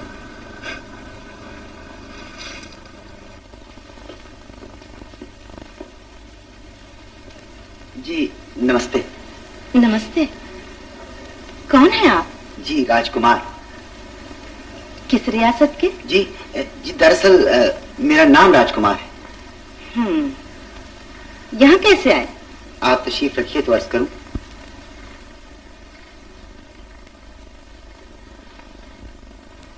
तारीफ तो बहुत सुनी थी आपकी, खुशकिस्मती से आज आपके दर्शन भी हो गए। कहाँ से आए हैं आप? जी वैसे तो मैं दिल्ली का रहने वाला हूँ, बहुत बड़ा कारोबार था हमारा वहाँ, मगर पिताजी की अचानक मौत और खानदानी झगड़ों की वजह से सब तबाह बर्बाद हो गया। मैं चाहता तो अपनी खुददारी को बेचकर लाखों हासिल कर लेता, मगर रगों में चूंकि शरीफ खून था, इसलिए यहाँ एक दफ्तर में क्लर्की कर रहा हूँ और इज्जत के साथ अपना पेट पाल रहा हूँ। आप कहना क्या चाहते हैं? जी आपसे सीमा ने कुछ नहीं कहा। सीमा? तुम सीमा को कैसे जानते हो? जी सीमा भी तो मेरी तरह एक खानदानी लड़की है, इसलिए हमारी जान पहचान हो जाना कोई ताज्जुब की बात तो नहीं। अच्छा, आप ये जानकर खुश होंगी माता जी कि मुझे सीमा पसंद है और मैं सीमा को पसंद हूँ, और मुझे यकीन है कि ये रिश्ता आपको भी जरूर पसंद होगा। जरूर, क्यों नहीं? बस माता जी अब सिर्फ आपकी इजाजत की जरूरत है। इजाजत? जी। कमीने, तेरी ये जुर्रत! अपनी औकात तो देखी होती, नाले की नीच मंदिर की छत में लगाना चाहता है। निकल जा यहाँ से, निकल जा यहाँ से। माता जी आप बुजुर्ग हैं और बुजुर्गों की बात का बुरा मानना हमारे खानदान का दस्तूर नहीं। चूल्हे में जाए तू और तेरा खानदान, निकल जा यहाँ से। मगर माता जी, मैं कहती हूँ निकल जा मेरे घर से।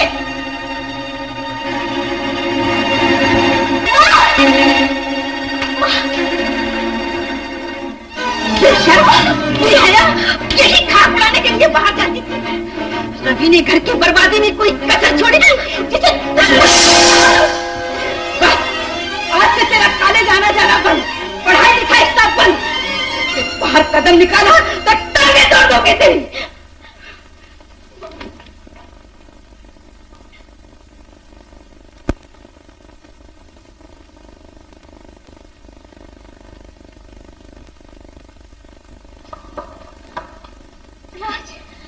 सीमा, राज, हमारे प्यार का दीप कभी नहीं बुझेगा। अब मुझे मौत भी तुमसे जुदा नहीं कर सकती। माँ को राजी कर लिया है क्या? नहीं। नहीं? लेकिन मैं हर जंजीर को तोड़ के तुम्हारे पास आ गई हूँ। इससे पहले कि माँ हम दोनों के बीच में आ जाए, चलो हम शादी कर लें।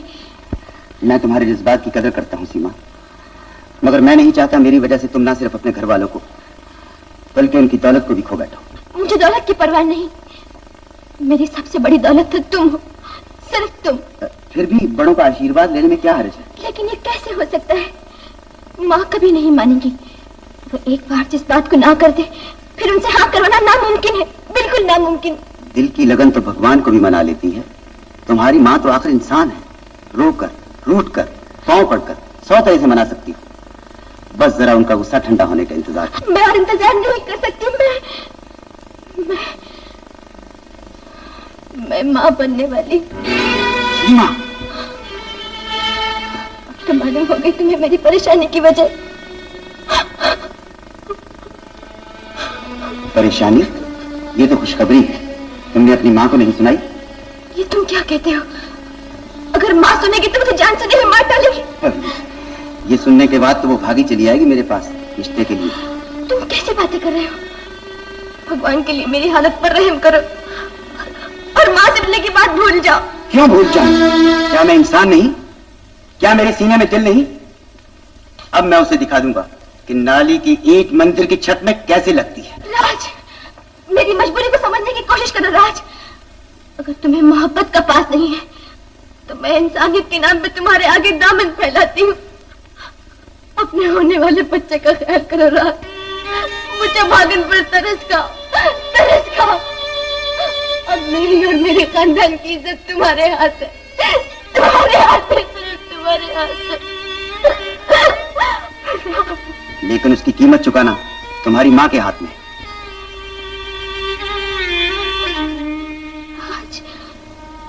जब तक तुम्हारी माँ सारी जायदाद मेरे नाम नहीं करेगी ये शादी नहीं हो सकती। तो ये है तुम्हारा असली रूप। मैं अब समझी इसके लिए तुम इतने बेताब क्यों थे। आज तक प्यार के पर्दे में तुमने सिर्फ मेरे दर्द को चाहा। मुझे नहीं मालूम था तुम इतने जलील और गिरे हुए इंसान हो। खामोश। दौलत के बगैर तुमने रखा ही क्या है जिसके लिए कोई इतने नखरे उठाए? तुम जैसी सैकड़ों लड़कियां मारी मारी फिरती हैं, समझी? एक शरीफ लड़की की इज्जत से खेल कर। शरीफ लड़की शादी से पहले किसी को अपना पति नहीं बना लिया करती। नहीं।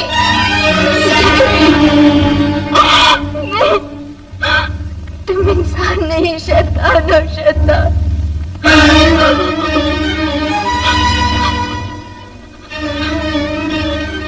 विश्वासघात करके एक लड़के की मजबूरी और बेबसी का फायदा उठाना चाहते हो, लेकिन याद रखो वो दिन कभी नहीं आएगा, कभी नहीं आएगा, कभी नहीं आएगा।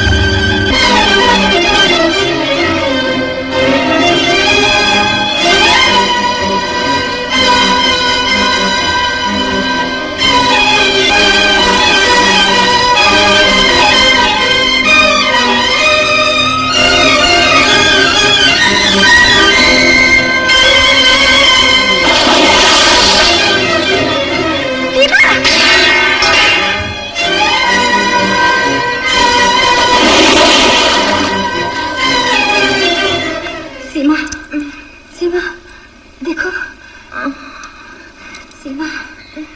तुम्हारी भाभी हूँ, देखो देखो मैं कौन हूँ। भाभी,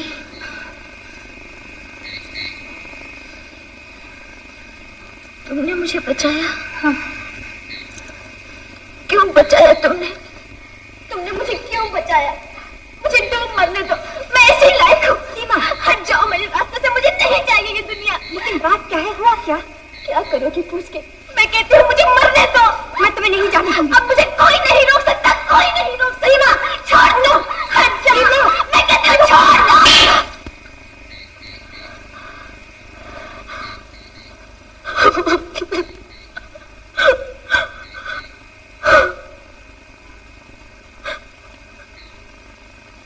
जब मैं गलत रास्ते पे जा रही थी तुमने रोका, लेकिन मैं न मानी।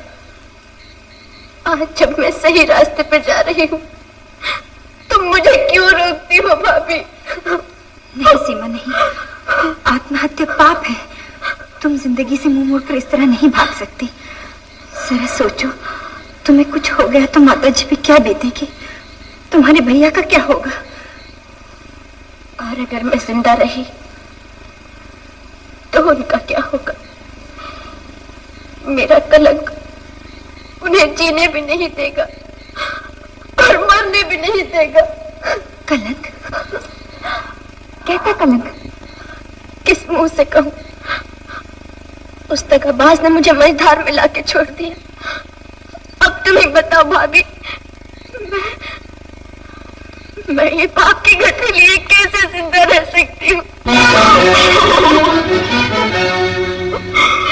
सीमा, मेरी बच्ची, मैं तुम्हें कहाँ छुपा लो तुम? अभी मौत के सिवा मुझे भागन के लिए और ठिकाना ही क्या है? मैं नहीं बर्दाश्त कर सकती कि मेरी वजह से सारी खानदान की इज्जत मिट्टी में मिल जाए। तो क्या इस तरह खानदान की इज्जत बची रहेगी? तो क्या फिर लोगों को पता नहीं चलेगा कि तुम क्यों डूब मरी? खुद छुटकारा पाकर सारे खानदान को जीते जी मार डालना चाहती हो, लेकिन मेरे लिए और रास्ता ही क्या है?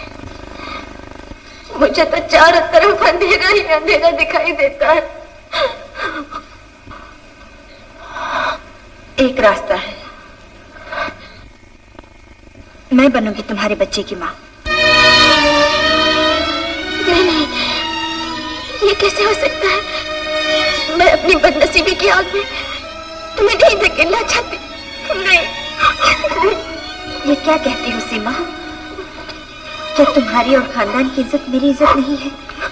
उसके लिए मैं अपनी जान भी दे सकती हूँ। तुम्हारे बच्चे को मैं पालूंगी, दुनिया के लिए वो मेरा बच्चा होगा।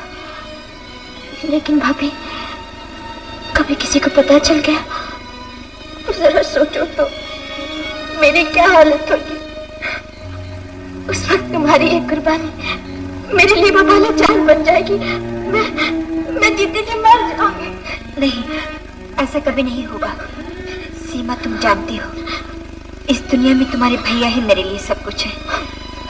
मैं उन्हीं की सौगंध खा के तुम्हें वचन देती हूँ कि ये बात कभी भूले से उन तक भी नहीं पहुंचेगी। जब तक मैं जिंदा रहूंगी, ये राज मेरे सीने में दफन रहेगा।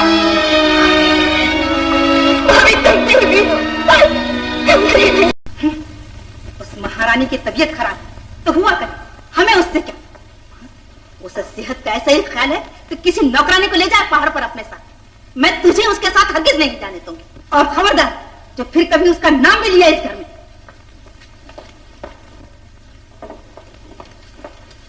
क्या है? फोन है सीमा बिटिया का। तुम जाओ। हेलो सीमा, मैं राजकुमार बोल रहा हूँ। मैं जानता हूँ तुम मुझसे बहुत नाराज हो, लेकिन तुम्हें कैसे यकीन दिलाऊं कि रात की बात के लिए मैं बहुत शर्मिंदा हूँ। दिल तुमसे मिलने के लिए बेचैन है। शाम को 6 बजे उसी जगह मिलना, मैं तुम्हारी राह देखूंगा। बोलो, आओगी ना? Hello hello.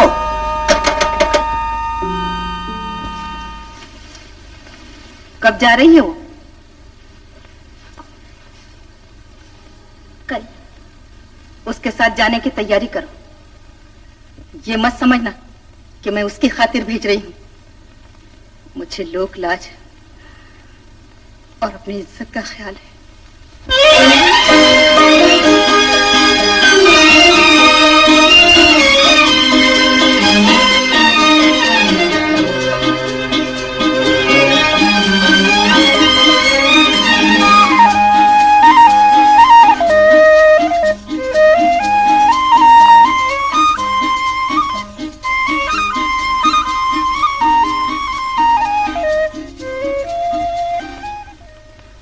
क्या बात है? कुछ नहीं, तस्वीर ली है रिकॉर्ड के लिए।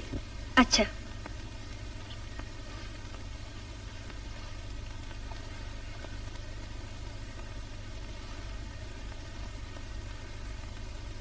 सीमा, भाभी, डॉक्टर साहब ने इजाजत दे दी। कल सुबह की गाड़ी से हम वापस चले। कल? हाँ, और तुम्हारे भैया का खत भी आ गया है। वो भी परसों वहाँ पहुँच रहे हैं। भाभी, न जाने मेरा दिल वहाँ जाते हुए क्यों घबरा रहा है। पगली, भगवान पर भरोसा रखो और जो कुछ हुआ उसे सपना समझकर भूल जाओ।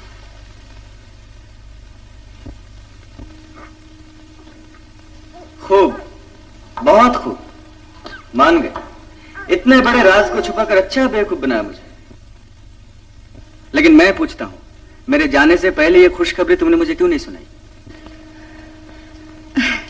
अगर जाने से पहले सुना देती तो आने के बाद कौन सी खुशखबरी सुनाती? सीमा, माँ तो अच्छी है ना? माँ ने मुन्ने को देखा? नहीं। कमाल है, माँ का गुस्सा भी अजीब है। वो हमसे लाख नाराज सही, मगर इस बच्चे से क्या नाराजगी हो सकती है? बच्चा तो भगवान का स्वरूप होता है। इस मासूम का दुनिया के छल कपट से क्या वास्ता है? नहीं नहीं पंडित जी, चाहे कितना ही शुभ क्यों ना हो, मुझे 6 महीने बाद वाला मुहूर्त नहीं चाहिए।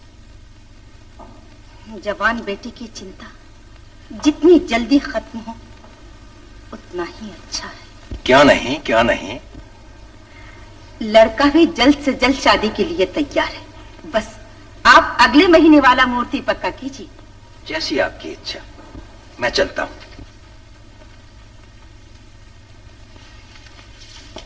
लो, सीमा बिटिया भी आ गई। जीती रहो। सच कहता हूं जजमाने, सीमा बिटिया और शेखर की जोड़ी अमर जोड़ी हो। बस भगवान का नाम लेकर अगले महीने की 7 तारीख को ये शुभ कार्य कर डालिए। अच्छी बात है।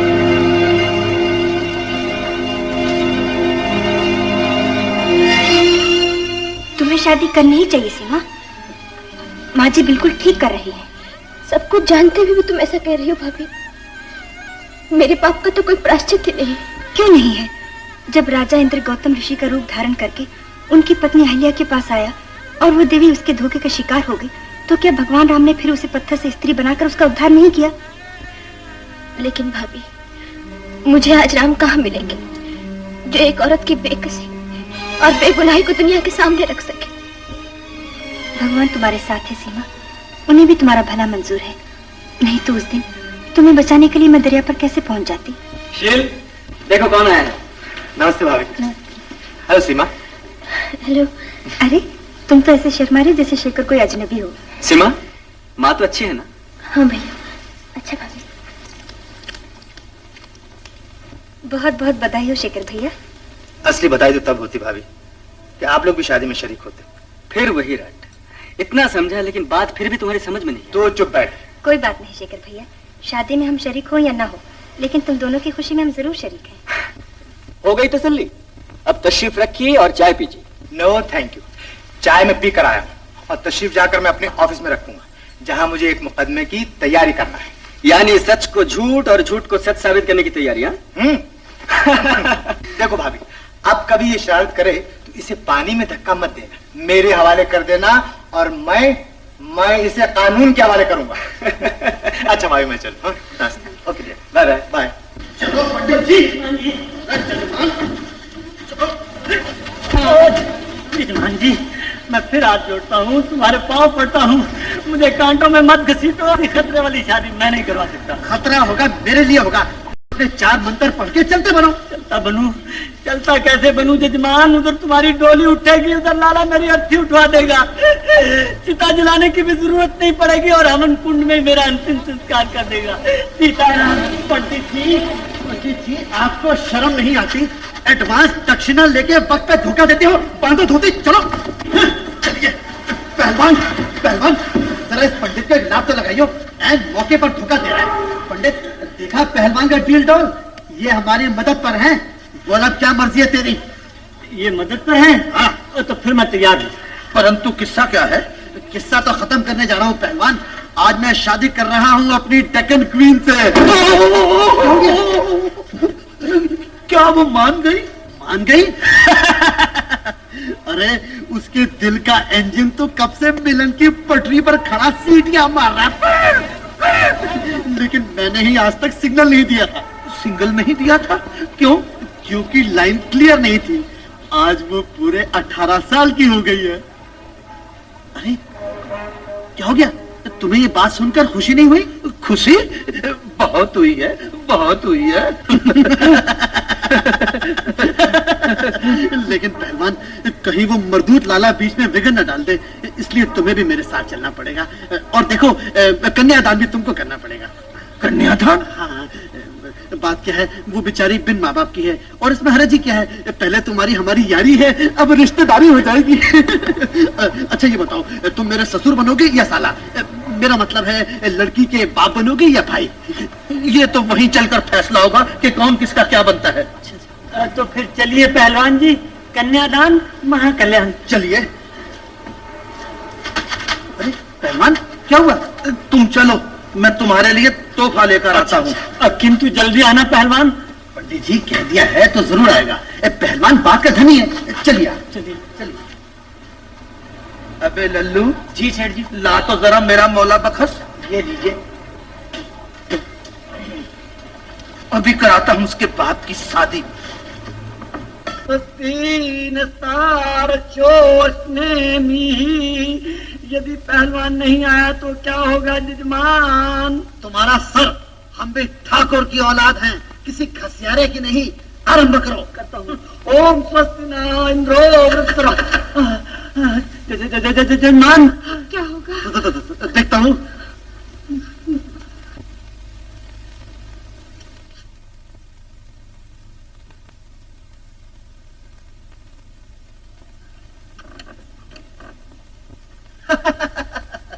घबराओ नहीं, अपने पहलवान हैं।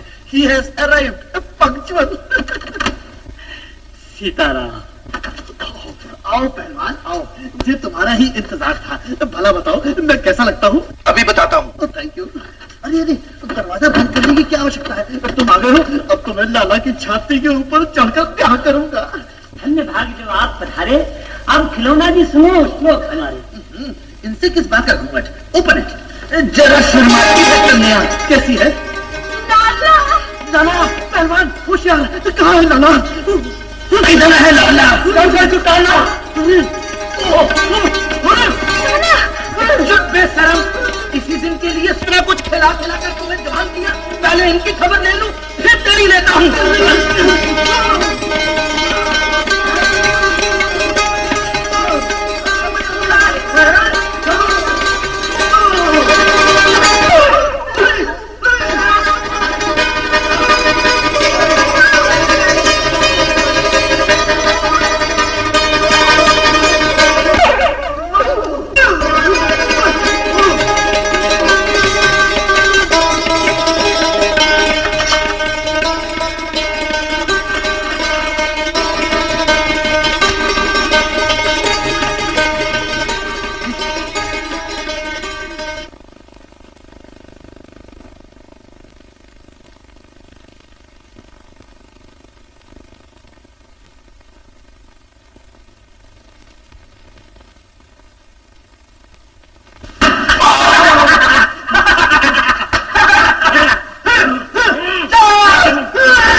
मेरे खाबों की दुनिया उजाड़ने वाले, तेरी तो मैं रबड़ी बना के रख दूंगा।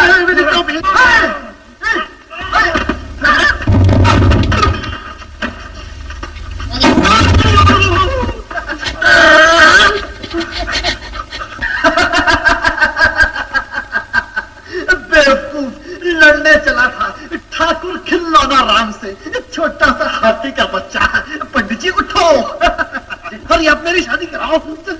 विराजिए जजमान। मंगलम भगवान विष्णु मंगलम गरुड़ध्वज।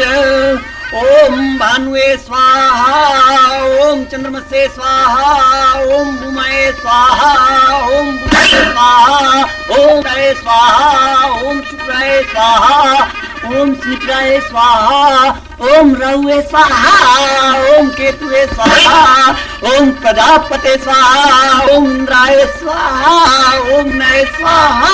ओम पंडित जी एकदम जल्दी करो। ओम सोमाय स्वाहा, ओम वायवे स्वाहा, ओम वरुणाय स्वाहा, ओम आदित्य स्वाहा, ओम अग्नय स्वाहा, ओम सूर्य स्वाहा, ओम सृष्टकर्ते स्वाहा।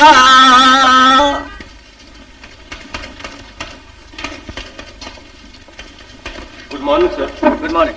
राजकुमार आया? जी। अंदर भेजिए। Yes sir.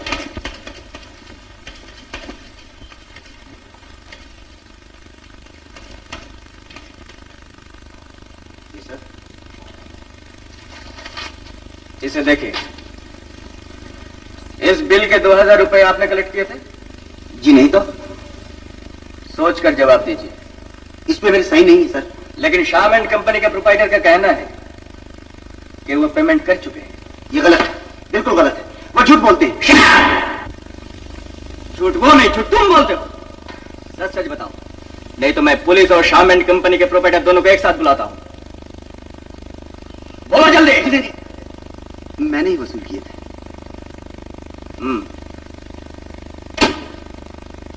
कहां गए रुपए? जी खर्च हो गए, माफ कर दीजिए। मैं 2-4 दिनों में ही रुपयों का बंदोबस्त करके कंपनी में भर दूंगा। 2-4 दिनों में नहीं, 24 घंटे के अंदर 2000 रुपए इस टेबल के ऊपर आ जाना चाहिए, नहीं तो मैं ये केस पुलिस के हवाले कर दूंगा। लेकिन सर, तुम जा सकते हो।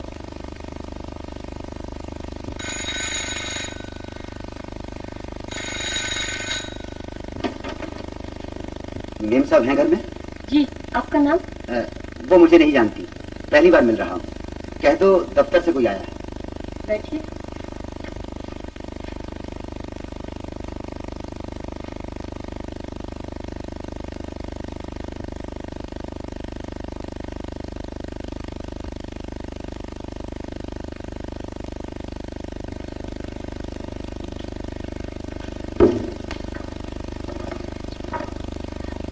जी नमस्ते। नमस्ते। कौन है आप? जी मुझे राजकुमार कहते हैं। आपके पति मिस्टर रवि के ऑफिस में काम करता हूँ। इस वक्त वो घर पर नहीं है, दफ्तर में मिलेंगे। जी इसीलिए तो मैं यहाँ हाजिर हुआ ताकि आपसे अकेले में मिल सकूं। क्या मतलब? जी बात दरअसल ये है कि मैं इस वक्त सख्त मुसीबत में हूँ। अगर कल सुबह तक कंपनी का 2000 रुपया आपके पति के टेबल पे न रखूं तो वो मुझे पुलिस के हवाले कर देंगे। तो मुझे इससे क्या? मैं क्या कर सकती हूँ? आप मुझे 2000 रुपया देकर मेरी परेशानी का इलाज कर सकती हैं। आप होश में तो हैं? मेरा आपका क्या वास्ता? मैं पूछती आपको यहाँ आने की जरूरत कैसी हुई? तशरीफ ले जाइए। माफ कीजिए, मैं तो चारों तरफ से मायूस होकर आपके पास आया हूँ। यहाँ से मायूस होकर किसका दरवाजा खटखटाऊंगा? अजीब आदमी है आप। मैं कहती हूँ जाइए। सॉरी, यहाँ तक आना तो मेरे बस में था, लेकिन यहाँ से जाना सिर्फ आपके बस में। मालूम होता तुम शराफत की जबान समझते ही नहीं। मैं अगर पुलिस को बुलाती हूँ।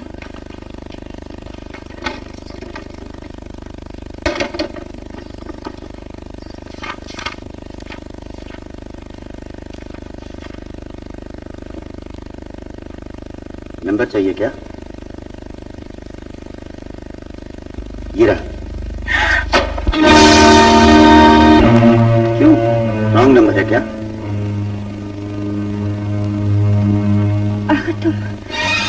तुम चाहते क्या हो? मैं सिर्फ ये चाहता हूँ कि जिस तरह आपने सीमा की लाज बचाई थी, उसी तरह मेरी इज्जत भी बचाइए। शर्म नहीं आती तुम्हें? अपने किए पे डूब मरने के बदले उसकी कीमत वसूल करने आए हो। आप ऐसा क्यों समझती हैं? ये क्यों नहीं समझती कि एक शरीफ आदमी मुसीबत में आपसे कर्ज मांगने आया है? शरीफ आदमी? देर ना कीजिए, वरना मुझे कहीं और कैश कराना पड़ेगा। जल्दी कीजिए, कहीं मिस्टर रवि आ गए तो आपके लिए एक और नई मुसीबत खड़ी हो जाएगी।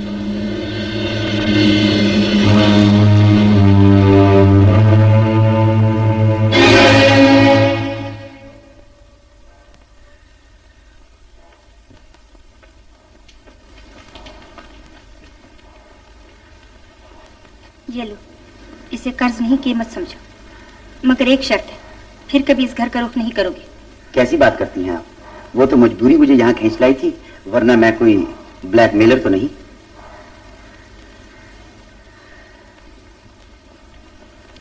लेकिन एक बात का ख्याल रखिए, मिस्टर रवि के तेवर जरा बदले हुए हैं, कहीं मेरी नौकरी न चली जाए, इसलिए आपको मेरी सिफारिश करनी होगी।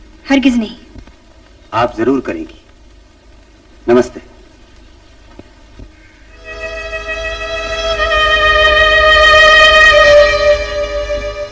लेकिन मैं पूछता हूँ, तुमने उस फरेबी को इस घर में आने क्यों दिया?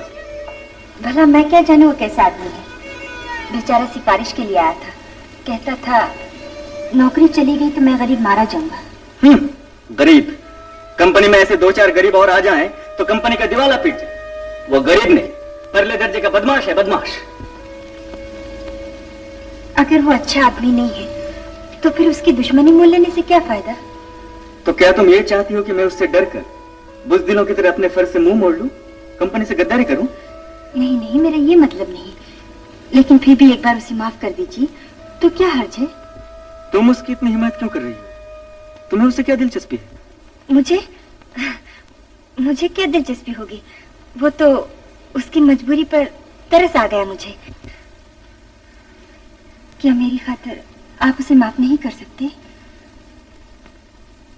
शील, मैं माफ करूं या सजा दूं, ये मेरा काम है। दफ्तर के मामले में किसी का दखल मुझे बिल्कुल पसंद नहीं।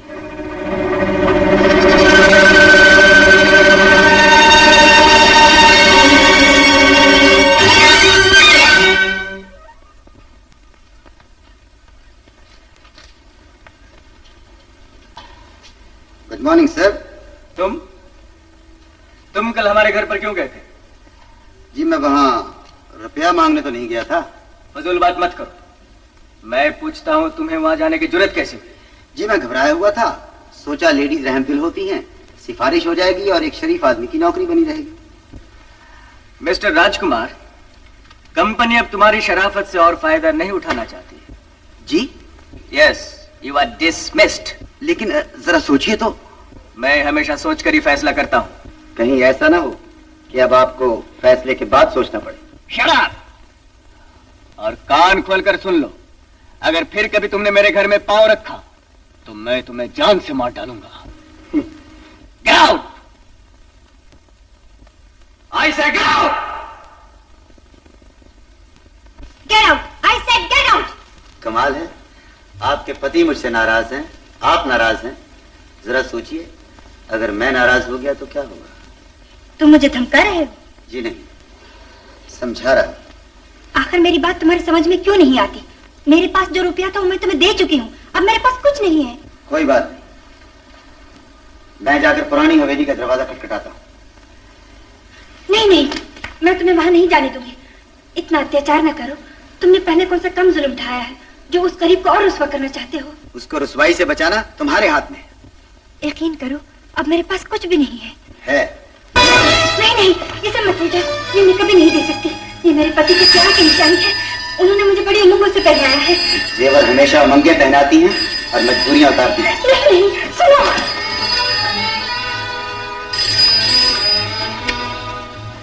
हेलो, आप? जी हुजूर, शाम की पार्टी के लिए आपकी तैयारी पूरी हो गई? जी। लेकिन अभी मेरी तैयारी बाकी है। क्या तोहफा लोगे? जो आपको पसंद हो। लेकिन जनाब की पसंद भी तो जरूरी है।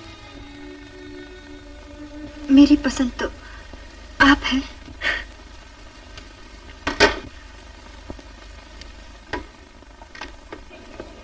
कोई खूबसूरत सी चीज दिखाइए प्रेजेंट के लिए। किस मौके के लिए चाहिए? शादी की सालगिरह के लिए बीवी को तोहफा देना है। कोई स्पेशल डिजाइन दिखाइए। जरूर, आइए।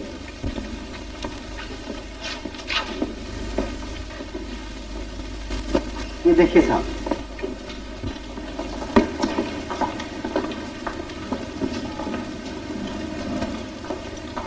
ये कितना सुंदर है। सेठ जी, ये पॉलिश ठीक है ना? ठीक है। जरा दिखाइए तो। पुरानी चीज है। फिर भी दिखाइए तो सही।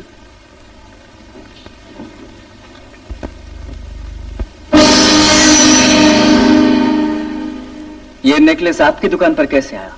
क्यों, क्या बात है? दरअसल ये नेकलेस मुझे बहुत पसंद है, फिर भी मैं तसल्ली कर लेना चाहता हूँ कहीं ये चोरी का ना हो। कैसी बात करते हैं बाबूजी, हमारी दुकान पर ऐसा धंधा नहीं चलता। ये तो अभी अभी आपसे जरा पहले एक शरीफ आदमी बेच कर गए हैं। ये देखिए, राजकुमार लिखा हुआ है ना, और इस पर भी आर खुदा हुआ है। अब तो कोई शक नहीं रहा जनाब? नहीं, अब कोई शक नहीं रहा। आप इसे पैक कर दीजिए। एक्सक्यूज मी, इतनी देर कहाँ लगा दी? मेरा तो दिल घबरा रहा था। अजीब होता औरत का दिल भी, कभी बड़ी बड़ी बातों की परवाह नहीं करता और कभी छोटी छोटी बातों से घबराने लगता। बहुत खूब। मुद्दई सुस्त, गवाह चुस्त, मेहमान हाजिर, होस्ट गायब। भाई देरी के लिए माफी चाहता हूँ, कुछ बात ही ऐसे हो। नेवर माइंड, आपकी कसम जीजा जी, आपकी बिना पार्टी ऐसी लग रही थी जैसे दुल्हा की बिना बारात। अरे भाई, दूल्हा तो पुराना हो गया। छोड़िए छोड़िए जीजा जी, शर्माइए मत। ऐसी बात होती तो दीदी के लिए ये तोहफा ना लाते। देखो तो,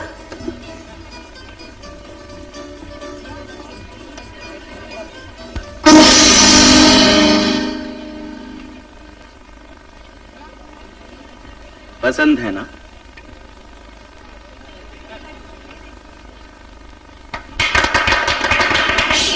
प्यार हो तो ऐसा हो, शादी पुरानी हो गई मगर प्यार का रंग अभी वही है, और एक तुम हो।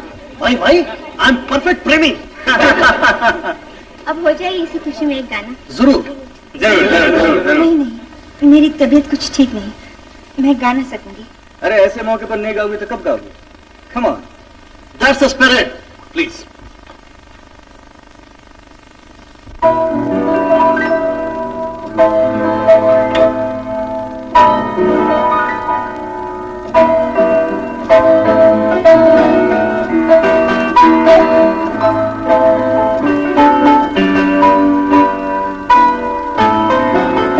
आज तो मजा आ गया, लाजवाब खाना और खाने से बढ़कर गाना। Good night. Good night. अच्छा, गुड नाइट। Good night. भाई जीजा जी, मेरी एक छोटी सी दरखास्त है। तुम लोग शादी की सालगिरह हर रोज मनाया करो, कम से कम हमारा राशन तो बचेगा। Sorry. Good night. Good night.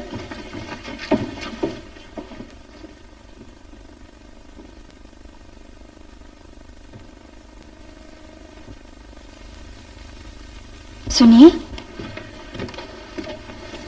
ये नेकलेस आपको कहाँ से मिला? जहां ये पहुंचा था, पैराडाइज ज्वेलर्स से।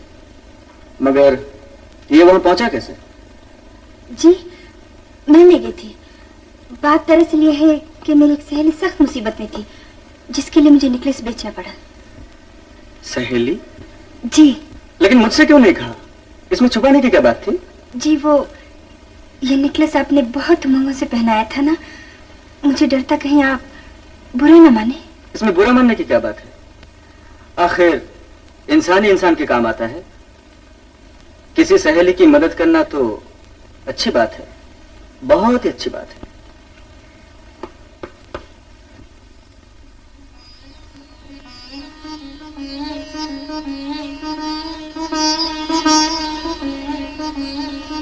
सोच क्या रही है? कब तक अपने पति को अंधेरे में रखेगी?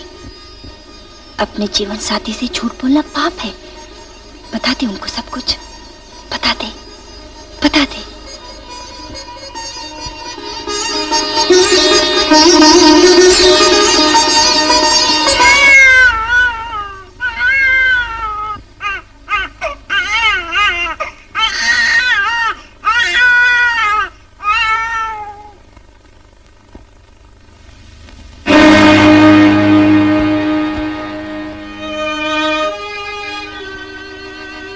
नहीं, ऐसा कभी नहीं होगा। सीमा, तुम जानती हो, इस दुनिया में तुम्हारे भैया ही मेरे लिए सब कुछ है। मैं उन्हीं की सौगंध खा के तुम्हें वचन देती हूँ कि ये बात कभी भूलने से उन तक भी नहीं पहुंचेगी। जब तक मैं जिंदा रहूंगी, ये राज मेरे सीने में दफन रहेगा।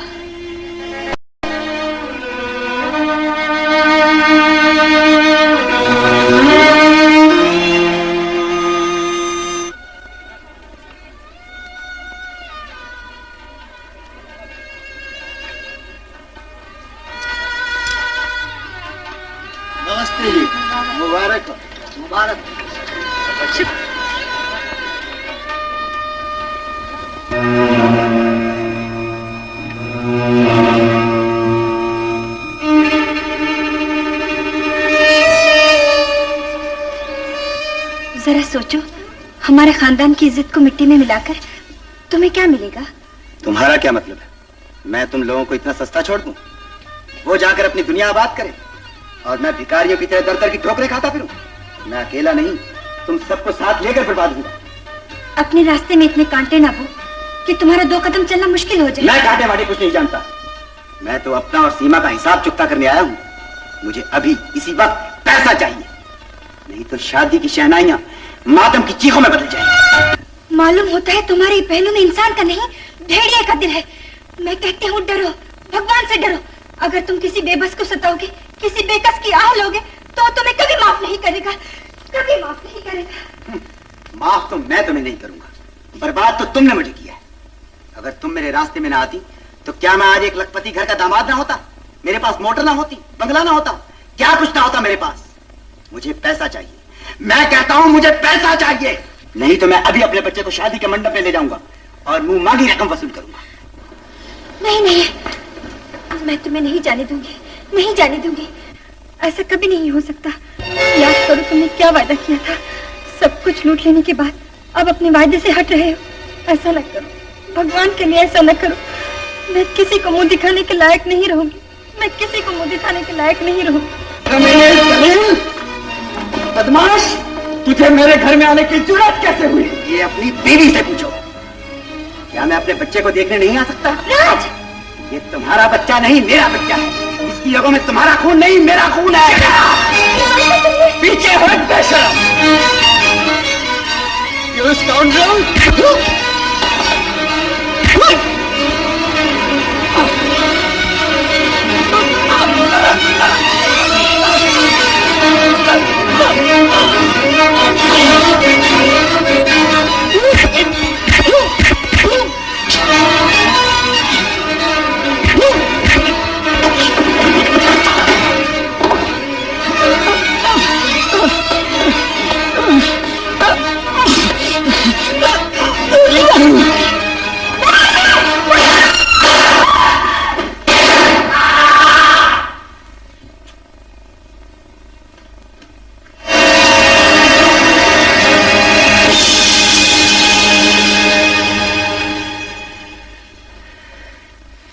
बेवफा, मक्कार, यही खाक उड़ाने के लिए तूने मुझे अपने घर वालों से अलग कराया था, इसीलिए इस बदमाश की सिफारिश कर रही थी, इसी सहेली की मदद करने के लिए तूने नेकलेस बेचा था। डर मत, मैं तुझे जान से नहीं मारूंगा। मैं नहीं चाहता कि तुझे इतने बड़े गुनाह के बदले मौत की मामूली सजा मिले। मैं तुझे जिंदा रखूंगा ताकि तू जिंदगी भर तड़पती रहे और तेरे करतूत सुनकर लोग तुझ पर लानत भेजें, दुनिया तुझ पर थूके। सीमा, गजब हो गया सीमा। रवि भैया ने राजकुमार का खून कर दिया। राजकुमार का खून? भैया! भैया!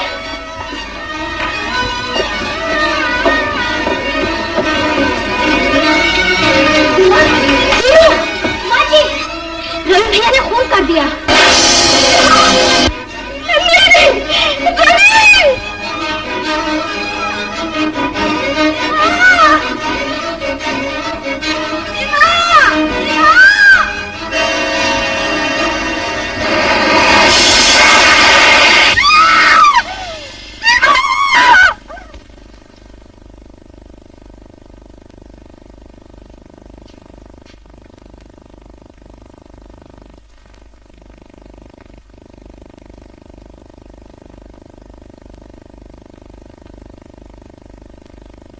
ये सब क्या हो गया? भगवान मुझे किस पाप की सजा दे रहा है? शेखर बेटा, रवि का क्या बनेगा? सीमा का क्या होगा? धीरज रखिए माता जी, उस पर भरोसा कीजिए, सब ठीक हो जाएगा, सब ठीक हो जाएगा। डॉक्टर साहब, कैसी है मेरी बच्ची? दिमाग पर बहुत गहरी चोट आई। सीमा, मेरी बच्ची! है ये, इस वक्त उससे मिलना बेकार है, वो किसी को पहचान नहीं सकती। डॉक्टर, मगर घबराने की कोई बात नहीं है। ईश्वर ने चाहा तो वो बिल्कुल ठीक हो जाएगी, लेकिन इतना ख्याल रहे उसके सामने कोई ऐसी बात न की जाए जिससे उसके दिलो दिमाग पर बुरा असर पड़े। जी। और ये इंजेक्शन फौरन ले आइए। आप वहां चलिए, मैं आता हूं।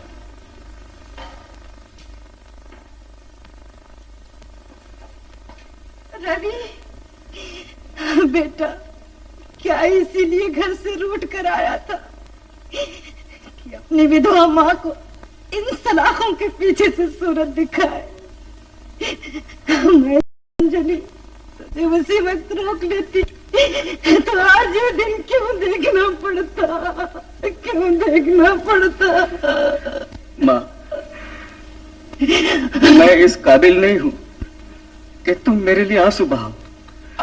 भूल जाओ कि तुमने मुझे जन्म दिया था। कैसे भूल जाऊं? मैं माँ हूँ। माँ की आत्मा मरने के बाद भी अपनी औलाद के लिए तड़पती रहती है। तुम मेरे लिए इतना क्यों दुखी हो माँ, जिसने खानदान की इज्जत को एक आवारा औरत की खातिर लुटा दिया, जिसने तुम्हारी जिंदगी में जहर घोल दी। मैं खूनी हूँ और एक खूनी तुम्हारा बेटा नहीं हो सकता। नहीं, तुम खूनी नहीं हो। लुटने वाला लुटेरा नहीं होता।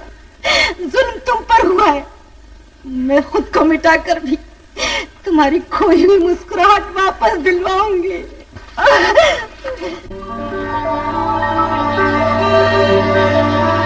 तुम खूनी हो। हाँ, मैं कातिल, मैं खूनी हूँ।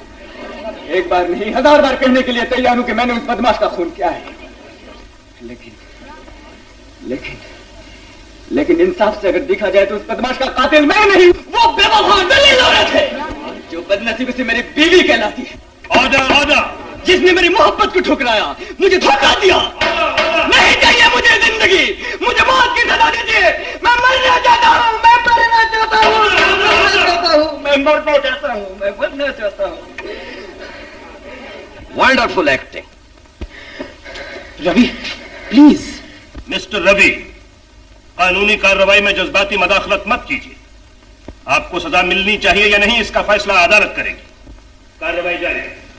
मीलाद और मेंबरान ज्यूरी, हमेशा यही देखा गया है कि मुल्जिम अपने जुर्म की शिद्दत को कम करने के लिए कोई ना कोई कहानी घड़ लेता है, लेकिन आज तक किसी मुल्जिम को ऐसी शर्मनाक कहानी घड़ते नहीं सुना जहां मुल्जिम अपने बचाव की खातिर अपनी देवी समान पत्नी की लाज दांव पर लगा दे। मुल्जिम का यह कहना कि उसने अपनी बीवी को मकतूल की बाहों में देखकर इश्तियाल में खून किया है, सरासर झूठ और बेबुनियाद बात है। दिन को रात और रात को दिन साबित करना शायद मुमकिन हो, लेकिन एक देवी समान पाक दामन औरत को पतिता साबित करना नामुमकिन है। It is impossible. यो आना, मैं इस नाखुशगवार हकीकत को साबित करने की इजाजत चाहता हूँ। इजाजत है। मैं अदालत से दरख्वास्त करता हूँ कि श्रीमती सुशीला देवी को फिटनेस बॉक्स में बुलाया जाए। सुशीला देवी, मकतूल राजकुमार से आपका क्या ताल्लुक था? मेरा उससे कोई ताल्लुक नहीं था। क्या ये सच है कि आपने राजकुमार को 2000 रुपया दिया था? जी हाँ। क्या मैं पूछ सकता हूँ कि इतनी बड़ी रकम आपने एक ऐसे शख्स को जिससे आपका कोई ताल्लुक नहीं था कैसे उठाकर दे दी?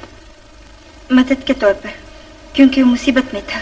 क्या इससे पहले भी आपने किसी मुसीबत ज़दा की इतनी बड़ी मदद की थी? जी नहीं।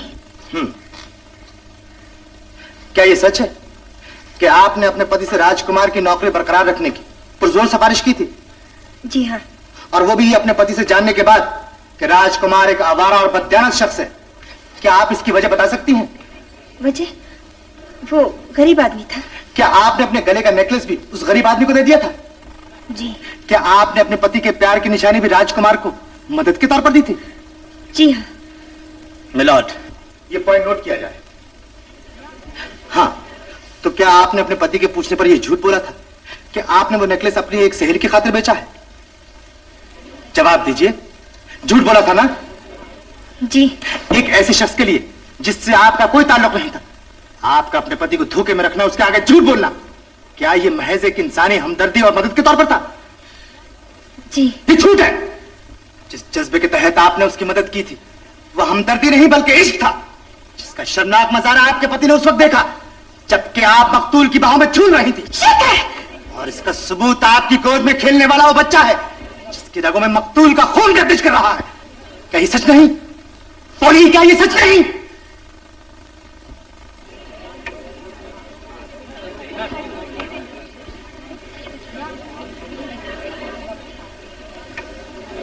मैं अपने सवाल का जवाब हाँ या ना में चाहता हूं। जवाब दीजिए। आपको मालूम होना चाहिए कि आपकी खामोशी से अदालत किसी भी नतीजे पर पहुंच सकती है।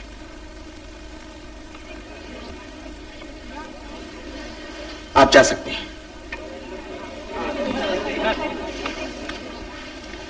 Milord and members of the jury, इंसानी फितरत का गहरा मुताला करने वालों का इस बात पर इत्तेफाक है कि इंसान गुनाह से नहीं बल्कि इल्जाम गुनाह से डरता है, और बिल्कुल यही सूरत मुल्जिम की बीवी की है।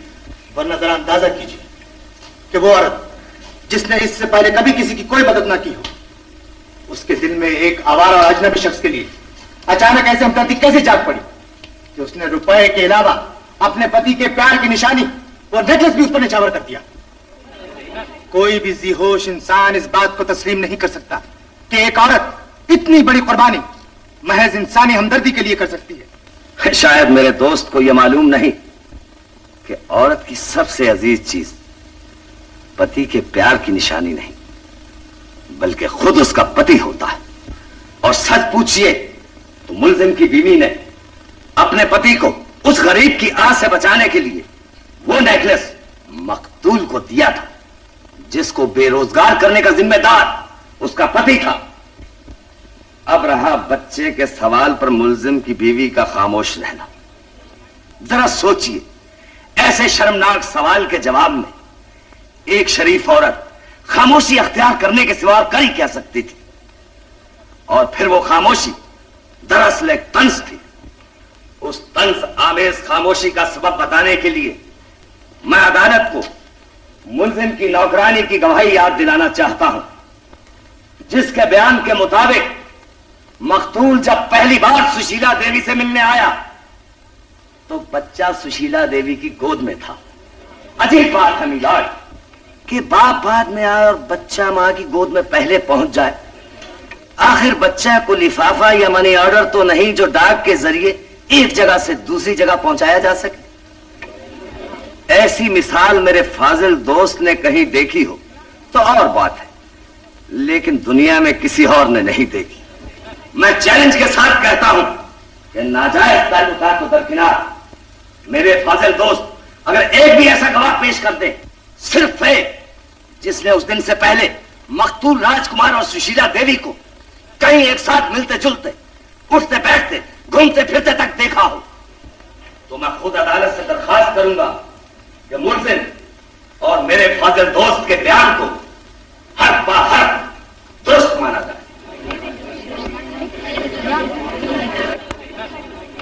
जाहिर है कि मुल्जिम ने अपनी बीवी पर बदचलनी का जो इल्जाम लगाया था वो सरासर झूठ था। लिहाजा मेरे दोस्त के इस दावे की भी धज्जियां उड़ चुकी हैं कि मुल्जिम ने मकतूल और अपनी बीवी को काबिल एतराज हालत में देखा और इश्तियाल में आके गोली चला दी। लेकिन हकीकत इसके बिल्कुल बरक्स। दफ्तर के हेड क्लर्क मिस्टर गुप्ता की गवाही से यह साबित हो चुका है कि मुल्जिम ने कत्ल से पहले ही कत्ल का इरादा कर लिया था, और जब उसने मकतूल को अपने घर पाया तो यह गवारा ना कर सका कि एक मामूली क्लर्क जिसको उसने डिसमिस कर दिया था, मना करने के बावजूद भी उसके घर में कदम रखे। उस पर एहसास बरतरी की दीवान की तारीफ हो गई और दौलत के नशे में अंधा होकर उसने सीधा दानिस्ता इंतहाई बेदर्दी के साथ एक बेगुनाह नौजवान का खून बहा दिया, एक गरीब घर को बेचैन कर दिया। ऐसा शख्स हरगिज़ रहम का मुस्तहक नहीं हो सकता। मैं अदालत से दरखास्त करता हूं कि मुल्जिम को कत्ले अम्द का मुजरिम करार देते हुए ज़ेर दफा 302 ताज़ीरात हिंद की रूह से सजाए मौत का हुक्म सादिर फरमाया जाए।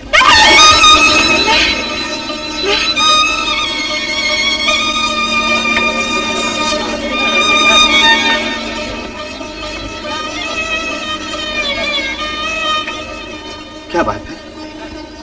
आप कुछ कहना चाहते हैं क्या? बोलिए। मैं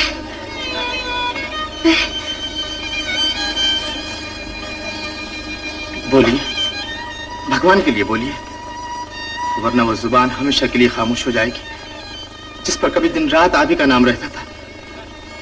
वो आंखें हमेशा के लिए बेनूर हो जाएंगी जिन्होंने कभी आपको प्यार से देखा था।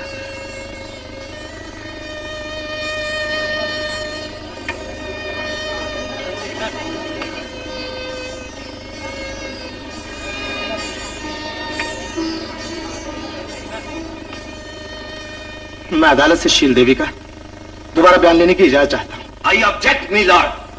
केस हर मरहले से गुजरकर अब फैसले की स्टेज तक आ पहुंचा है, इसलिए कानून किसी गवाह के दोबारा बयान की इजाजत नहीं देता।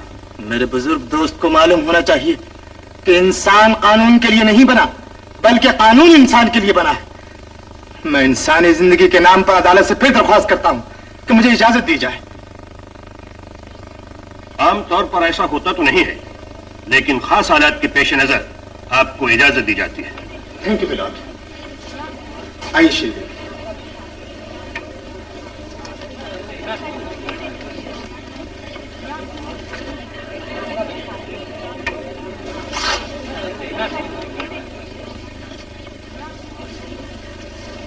आप क्या कहना चाहती? जो पहले नहीं कह सकी। लेकिन कुछ कहने से पहले इतना सोच लीजिए कि बयान बदलने के जुर्म में अदालत गवाह को सजा भी दे सकती है। लेकिन जो सजा इस वक्त मेरी आत्मा मुझे दे रही है, उससे बड़ी सजा दुनिया की कोई अदालत नहीं दे सकती। मैं ये गवारा नहीं कर सकती कि मेरी और सिर्फ मेरी वजह से किसी कोई आंच आए। तो फिर आपने पहले क्यों खामोशी इख्तियार की थी? क्योंकि पहले मैं अपनी इज्जत को अपना फर्ज और धर्म से ज्यादा अजीज समझती थी। मुझे खुशी है कि आपने अपने जमीर की आवाज सुन ली। अब आप अपने दिल पर हाथ रखकर कहिए। दिल पर नहीं, गीता पर हाथ रखकर कहिए। हाँ हाँ, गीता पर हाथ रखकर कहिए।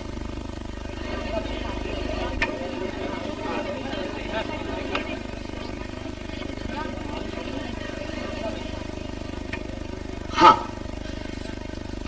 तो क्या ये सच है कि आपकी गोद में खेलने वाले बच्चे की रगों में आपके पति का नहीं बल्कि मकतूल राजकुमार का खून गर्दिश कर रहा है? जी।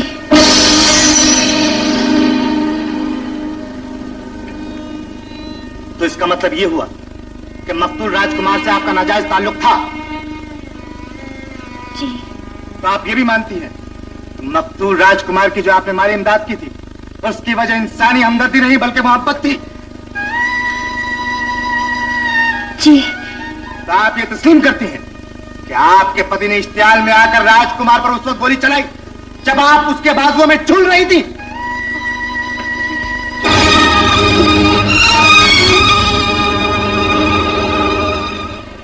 और अदालत को यूरी की इस राय से पूरा पूरा इत्तफाक है कि ये कत्ल अम्द नहीं बल्कि उस फौरी इश्ताल का नतीजा है जो मुल्जिम रवि कुमार के दिल में अपनी बीवी को मकतूल के साथ काबिल एतराज हालत में देखकर पैदा हुआ।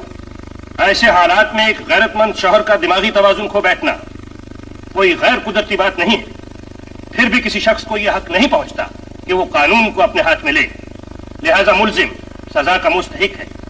लेकिन इस बदनसीब शख्स ने जिसे बीवी की बेवफाई और खानदान की बदनामी के सदमों के सिवा कुछ नसीब नहीं हुआ, मुकदमे के दौरान में जिस रूहानी और जहनी अजियत और इस्तराब का सामना किया है वो सजा अपनी जगह कुछ कम नहीं। इन हालात में अदालत की राय है कि मुल्जिम इंसाफ की नजरों में सजा के साथ साथ रहम का भी मुस्तहिक है।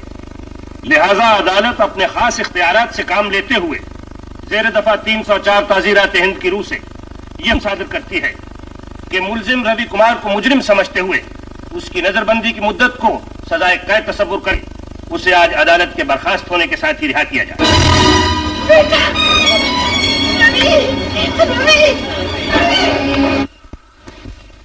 चलिए, आपके घूमने का टाइम हो गया। चलिए।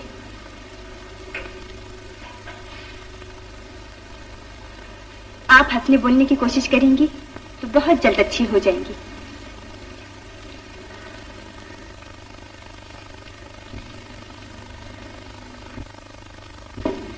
सीमा, सीमा, देखो बेटी कौन आया।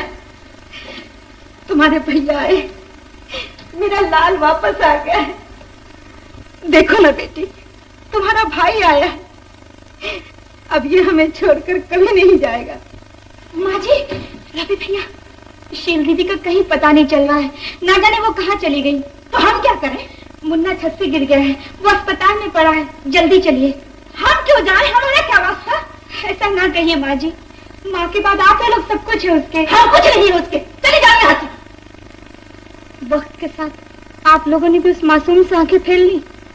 वो लावारिस हो गया, अस्पताल में पड़ा है, होश में आता है तो माँ माँ पुकारता है।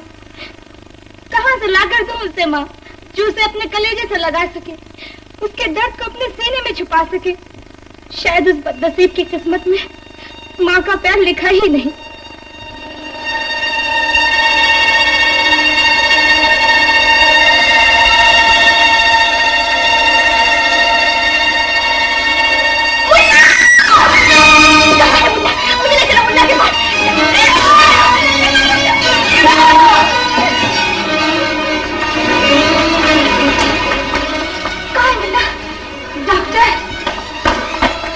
सीमा, तुम्हें क्या हो गया?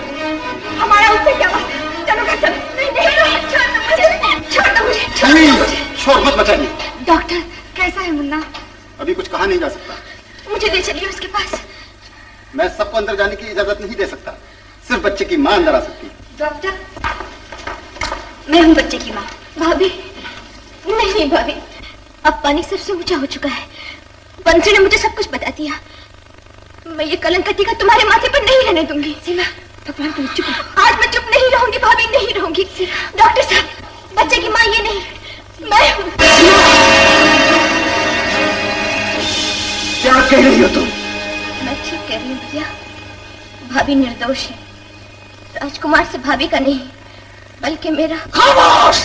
मैं तुझे जान से मार डालूंगा। मार डालो भैया, मार डालो, मुझे जान से मार डालो। मैं इसे लायक हूँ, हमारा बड़ा एहसान होगा भैया।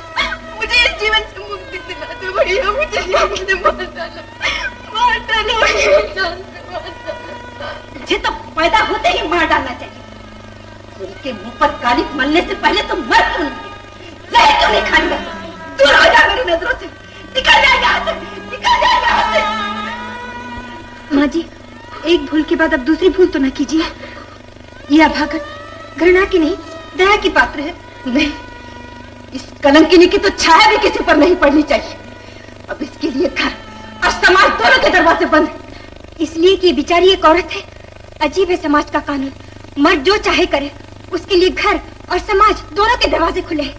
लेकिन एक औरत, चाहे वो मर्द ही के विश्वासघात का शिकार क्यों ना हो, उसके लिए हर दरवाजा बंद। वो बेचारी या तो मौत का दरवाजा खटखटाए, या वो दरवाजा जहाँ औरत की इस्मत बिकती है, उसकी इज्जत सरे बाजार नीलाम होती है। ये तुम क्या कह रही हो? मैं ठीक कह रही हूँ माँ जी। सच्चाई के जहर को पीना ही पड़ेगा। फैसला कीजिए, आप इसे जीने का अधिकार देना चाहती हैं या इसे बिकने के लिए बाजार में भेजना चाहती हैं?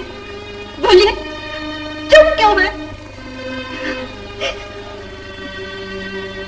तुम ही बताओ बहू,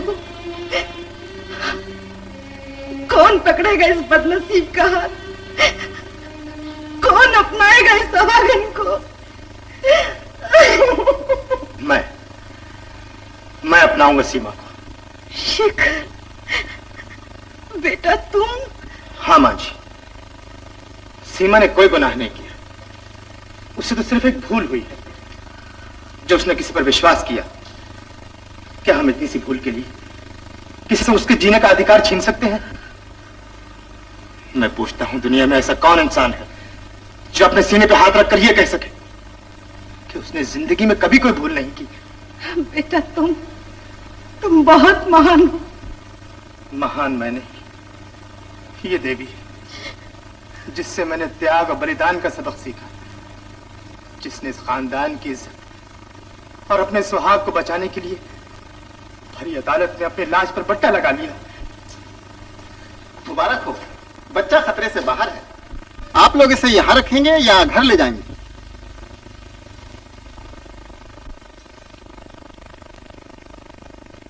घर ले जाएं। नशा पिला के गिराना तो सबको आता है, मजा तो जब है कि गिरतों को थाम ले साकी। चलो सीमा,